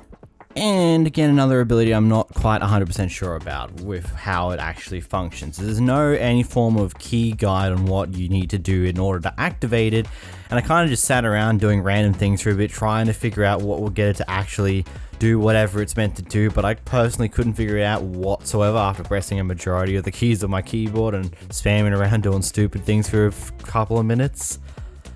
There's also a hidden origin ability that isn't exactly shown to you, but it's pretty obvious. You've got a slimy body. Your body just looks like a bunch of blue slime on the floor, as you can see by the orange particles that are coming off of you whenever you go to your third person view. You also make a bunch of different chirping noises, kind of some of the ones that the fox have, with a mixture of slimy noises and a mixture of different noises. It's honestly a really cool soundscape that comes with this origin, which I think is really neat. Delayed Minecraft Origin explains, and today I've got the Golemancy Origin collection. This collection is created by 𝓵𝓷𝓷𝓰𝓼, and you can find the CurseForge page in the link down below. Either way, let's get into it. Starting off with the low impact origins, we've got the Overgrolem. Overgrolems are created by nature itself and work together with the natural order. Your first ability is Camouflage. You can move freely through foliage and become invisible whilst inside of it. This is a toggleable ability. You can tell if it's on via the actual foliage things that you're going to have around your screen. It's kind of similar to the freeze effect when you're freezing to death. It's just going to be a little more green. In fact, you can tell the difference when you're near foliage and when you're further away from foliage by how it actually lights up. It's more transparent and less easy to see when you're away from foliage, but when you go near it, it's a lot more green. But basically, whenever you go through foliage, your body will become completely non-existent. You can also jump through foliage in any way, shape, or form. Basically speaking, foliage becomes an air block towards you, so it doesn't really have any noticeable difference to air blocks, really. Next, you've got Nature's Generous Gift, logs yield 6 plates instead of 4. Overall, this ability is probably going to be some of the most useful things that come with the Overgrolem, with the fact that it just makes wooden planks far more easier to come by and makes it so you've got far more recipes accessible with a single planks. Basically, with a single log, you can now craft yourself doors and stairs very easily and get a good amount of them, so it's pretty useful. Next is Careful. You're immune to thorny plants, but also a side note to this ability, you can be immune to fall damage if you land on leaves. So whilst you're immune to damage from any form of thorny plants, you still get the slowness effect that you gain from walking through berry bushes, so that's still a bit of an annoyance there. And also, interesting side note with the fall damage immunity, it kind of works through snow layers on top of leaves as well, though only with layer 1, layer 2 and 3 will probably make it so you hit the snow directly and then take fall damage. Natural Arcana. Your tools and armor slowly mend over time. This ability is a nicety to have, but overall I don't expect to see too much usefulness in an average playthrough, as it seems to take somewhere around to 20 to 40 seconds for the mend to occur, and you also need to have the item out in your hand by what I can tell, because I didn't see it go up in any way, shape or form for about the minute when it wasn't in my hand, so it's a somewhat okay ability. Biofuel. You can't convert meat into energy. I mean, this is self-explanatory, you're a vegetarian, you can't eat meat. Light Frame. You have 2 less hearts of health. Very self-explanatory, moving along. The next origin is the Tinkerer Origin, a tool-centric inventor that adds extra functionality to existing items. First, you have Inventor's Delight. You're able to push ordinary tools and items to their limits, instantaneously producing potent effects. So basically, there's around 19 different items that will have some special effects to them. Not tools, don't use tools, don't work like that. One of my favorite ones that I'll show you here is what happens when you have a fire charge in your offhand. When you press your primary ability button, it shoots it out like a fireball. And there are various other little things along those lines. I'm going to leave most of it up to you to discover. It's going to be block tools, it's not going to be actual tools, so keep that in mind when playing around. Scrap Plating. You've adorned yourself with extra plates of armor. You have a little more protection than normal. You've got 4 additional armor points, there's not much more to it. Volatile Innovations. You take reduced damage from explosions. You still can't live through a point blank explosion, but overall explosion damage is far less than what it usually is. And Unwieldy. Self-explanatory, you can't use a shield. I mean, what else is there to it? Next is Steam Powered, a locomotive construct that converts steam into power. Let's get into the abilities. Pressurized batteries. You gain steam whilst in water directly above heat sources. Now, the big thing about this one is that the efficiency of the recharge depends on the type of heat source you use. This ability works with things such as magma blocks, furnaces that are currently activated, so if you're cooking things in a furnace, you can have water above it and gain steam that way. Either a cauldron with lava in it also works pretty well as well. Overall, you got various different heat options. It doesn't function with light blocks though, because they don't technically count as a heat source. Steam Engine. You can empower yourself by releasing all your steam until you're empty. When you activate this ability, you will gain increased speed, mining speed, bonus damage, and regeneration on top of your usual self, and you cannot turn it off until you run out of steam. So basically, it's a really good situational ability. Let's say you're in a fight, you need to get out, or you need to heal. Good way to do that. You can also use it whilst mining to mine a little bit quicker if you need to, but remember, you cannot deactivate it once it's going. It will only turn itself back off once the steam empties itself out. Your next ability is Subway Surfer. Continuous movement on rails build up additional movement speed. aka a very good reason to actually have rails in your world again, because the longer you use a rail for, the more speed you build up, and this speed can get pretty damn fast, and you're also able to carry it around a corner as well if you do it smartly with rails, and overall it's a very powerful ability. And a bonus to this, you can more efficiently craft normal rails by getting 24 of them per craft rather than the usual 16, as well as 6 golden powered rails rather than the 4. Overall not too massive a difference there, but still very useful nevertheless. Oh, and there's also a hidden ability with this one. I believe it's something to do if you're able to ram players with your speed, something along those lines. I'm not sure on it. Heavy Metal, you don't need to breathe underwater, but you're too heavy to swim and sink to the bottom. Pretty self-explanatory, that one. Unseizing Engine, it takes nearly 6 times longer for you to feel tired enough to rest.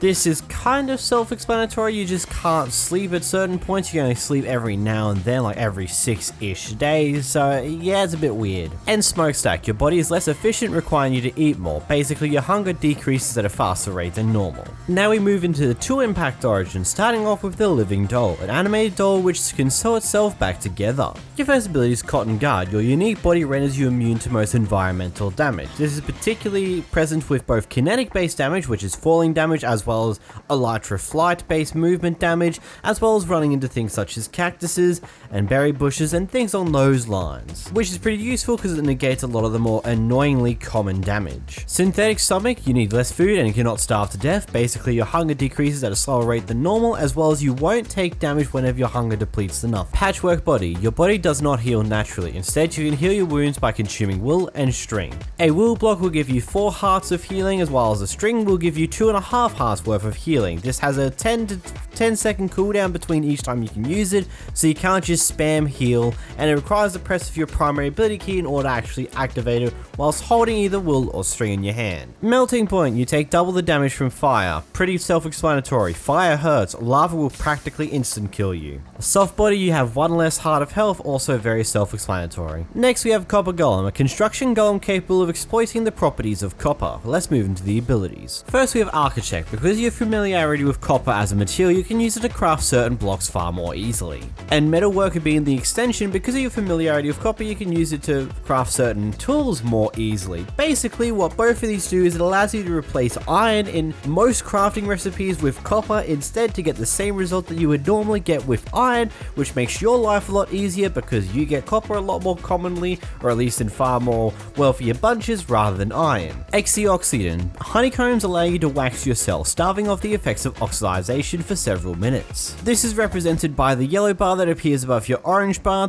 and when this is here, this means that you're currently protected from any form of oxidization. Lightning Rod. Whilst in thunderstorms, you're much more likely to get struck by lightning. You are immune to any form of lightning, and when struck, you will deoxidize. You're copper, so naturally lightning's more likely to target you. Now it does say you're immune to lightning, but I did take some form of lightning damage that killed me in that clip there, so not 100% sure. It does seem to do a lot less damage than what you usually would, and I got more damage from fire, so maybe it's just the fire part that killed me of the lightning. Next is Synthetic Stomach. You need less food and cannot starve to death. Again, same thing as Living Doll, your hunger will decrease at a slower rate and you will not die via hunger issues. Next we have Oxidization. Because of the material of your body oxidizes very slowly over time. Oxidization can be removed with an axe. As your oxidization increases, both mining and moving becomes more difficult, but don't worry, this takes a very long time to really come into effect in any way, shape or form.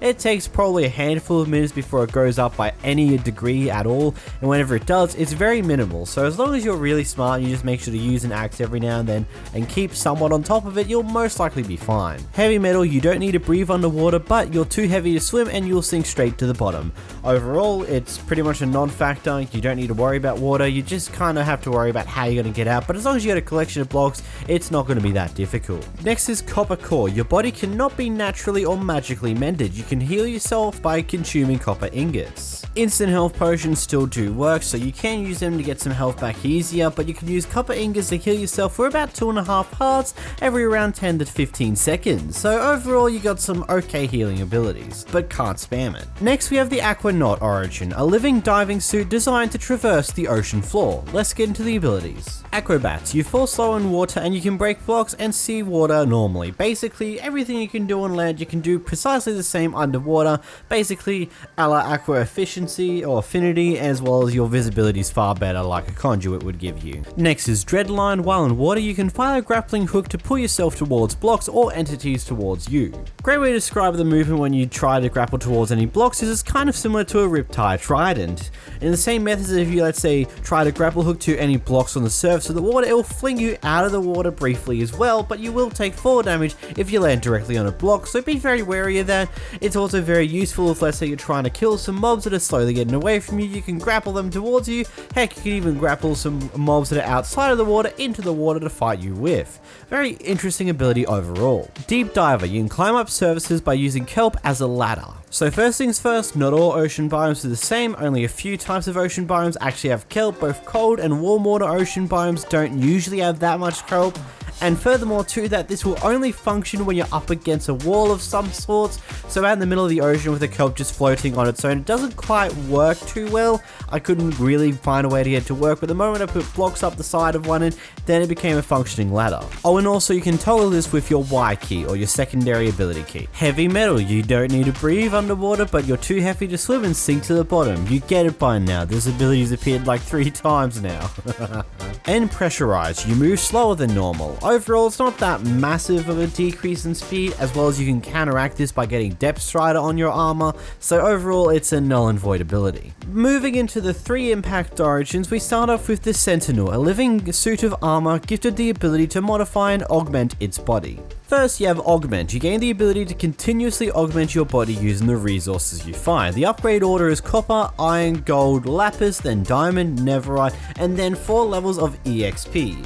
Basically, with the EXP, you just need to have nothing in your offhand, and then you press the secondary ability key. With all the other abilities though, you just need the material in your hands and then press the secondary ability key. And if you want to know where you're currently up to in this order, you just need to hold the shift key and then press your primary ability key to figure out, and it'll tell you what material's next. As you go through the various different levels, you need a various different amount of materials. For copper, you only need about 20 of them. For both iron and gold, you need a bit more than 20. For lapis, you need almost an entire stack. For diamond, you need just a little over 20. And for netherite, you need only 6 netherite bars. Each upgrade will increase the amount of armor points you have by default, as well as certain ones will also increase your physical abilities, such as better strength, as well as things along those lines, as well as lapis will reveal some magic abilities on your character as well. Aura manipulation. As you augment yourself further, you occasionally gain aura. Aura can be combined with specific items to gain permanent bonuses. Basically, iron grants bonus health, gold will grant bonus damage, and lapis will grant bonus movement speed, which is temporarily lost whenever you're struck. You can tell you're using your aura bar is your white bar that's at the bottom of all 3 of your bars, and overall it can be some really interesting bonuses you can give yourself. Each iron will give you a bonus heart, upwards of 5 hearts when you've maxed out with netherite, that's without counting all the additional aura that you'll gain whenever you give yourself some use XP to upgrade. Overall, a very interestingly somewhat complicated system that's quite fun to discover all the beautiful stuff that you get with it. Next is Construct Stomach. Your body does not experience hunger and you do not benefit from natural regeneration. Very self-explanatory, you don't naturally heal and your hunger doesn't matter. Next you have Heavy Metal. You don't need to breathe underwater, but you're too heavy to swim / you sink to the bottom. We've heard this one a few times already in this Origin collection. Next, Iron Core. Your body cannot naturally or magically be mended. You can heal yourself by consuming iron ingots or nuggets. An iron nugget will give you about 1.5 hearts worth of health back, an iron ingot will give you about 3.5 hearts worth of health back. They're both on individually different cooldown timers that are all somewhat long-ish. You don't see the cooldown timer, there's no bar for it, so it's a little bit of a guessing game whether you can use it again. Overall, pretty interesting. Made of Metal. You cannot equip armor, pretty self-explanatory considering how overpowered that would be. Melting Point. You take double damage from fire, pretty self-explanatory. Fire's a pretty big safety hazard and lava's gonna hurt a hell of a lot more. And Unconcealable. You cannot utilize invisibility. Next we have Frosted Golem, an entity formed of snow and ice which prospers in cold climates. Let's move into the abilities. And hey, if you're this far into the video, clearly you like Origins. I'd just like to ask you guys to hit the subscribe button down below, as well all I do is Minecraft Origins, so you get awesome videos in your feed for exchange for a simple free subscription. Thank you. Ice Body. You may regain health at will at the cost of raising your temperature. This will help you regain about 4 to 5 hearts of health, which is extraordinarily useful. This ability also has a pretty short cooldown. The only disadvantage is it increases the temperature of your body, which if you're in a cold biome doesn't matter so much. Also, if you're inside of those snow blocks you can fall through, you also have a natural regeneration effect as well. Meld with Frost. You can move freely through the snow and ice. Overall, a very interesting ability. The powdered snow you can move through pretty freely, as well as any form of ice biome. You can just move through those icy mountains in the oceans like they don't even exist in the first place. You can even climb them pretty easily by going through the interior, as well as other weird things along those lines. It also helps decrease your temperature at a pretty nice rate. Shovelable. You can shovel yourself with snowballs at the cost of durability. This is honestly a really cool ability. By holding the shift button and right clicking with a shovel in hand, you can get snowballs at an extraordinarily fast rate. And you know what makes it even better? Other players can do the exact same thing too and just get snowballs from you. So if you want to build in snow, this is literally your must-pick Origin. Construct Stomach. Your body doesn't experience hunger and you don't benefit from natural regeneration. Self-explanatory, you've seen it before. Thermodynamics. Due to the materials making up your body, you're quite sensitive to temperature. Pretty much the main way to increase your health, your heat, is by healing yourself. That increases it by a large margin. When you reach out max out, you start to slowly take damage over time. Now, if you're in a cold biome when you do this, it's not going to be too much to worry about as long as you just keep using your healing ability and you find a way into actual snow ASAP, so you can decrease your temperature at a far quicker rate, because it kind of counteracts the melting ability. But if you're in a hotter biome or a not cold biome, you're going to burn to death very quickly by melt. Frigid, you take triple damage from fire while outside of snowy weather, and you cannot freeze to death. So this pretty much means that triple fire damage will only affect you if you're not in a cold biome. Hence why I say this is literally the best origin for a snowy biome. It pretty much sucks anywhere else. And you also can't freeze to death, so you fall into a pile of powdered snow, no worries, you can get back out of that pretty easily, ain't gonna lie. And powdered snow, you have one less heart. Then we have Magmatist, a vicious molten construct capable of traveling through lava at high speeds. Magma armor, enemies that attack you are set ablaze. Basically a far more painful thorns. Instead of them taking a bit of damage, they just get set on fire, which could be pretty major depending on the mob and depending on what the player was wearing in their armor. Boiling body, you can swim through lava with drastically increased control and are immune to fire. There is a lot to this single ability here. So first off, you can use creative flight whilst under the lava. This will only function whilst you're in lava. The moment you go out of lava, this immediately deactivates. At the same time, your speed is immensely increased as well, meaning you can swim at super speeds whilst in lava. And then a bonus thing, which I kind of like the most about this, is any items near you will not be destroyed by lava, which is an amazing bonus that a lot of other origins that give you this ability seem to miss out on. Because what if you want to do some mining underground? You get some gold, some netherrack, and because most of that stuff will just burn up in lava. Now it won't if it's near you. Then never spawn, you spawn in the nether. You know how I feel about these abilities, but there's a little bit of an interesting one here. It's been coded to make sure that you spawn in a crimson forest of some sorts, which is a pretty good way to curb a lot of the issues with a nether spawn. Sleepless, you cannot rest. Pretty self-explanatory, you can't sleep. And an additional thing on top of that, it also will not set your spawn on that bed either.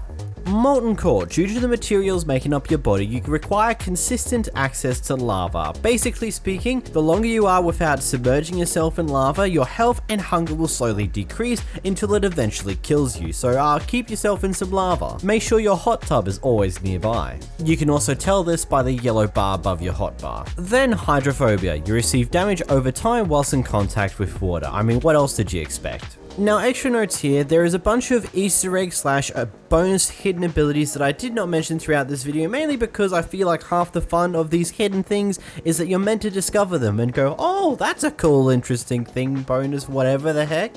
So yeah, that's the Golemancy Origins. What do you think of it? Well, make sure you leave a like in the video down below and subscribe if you haven't already, and I'll see you guys in the next video. Either way, click this video on screen for more Origins related content. Bye bye!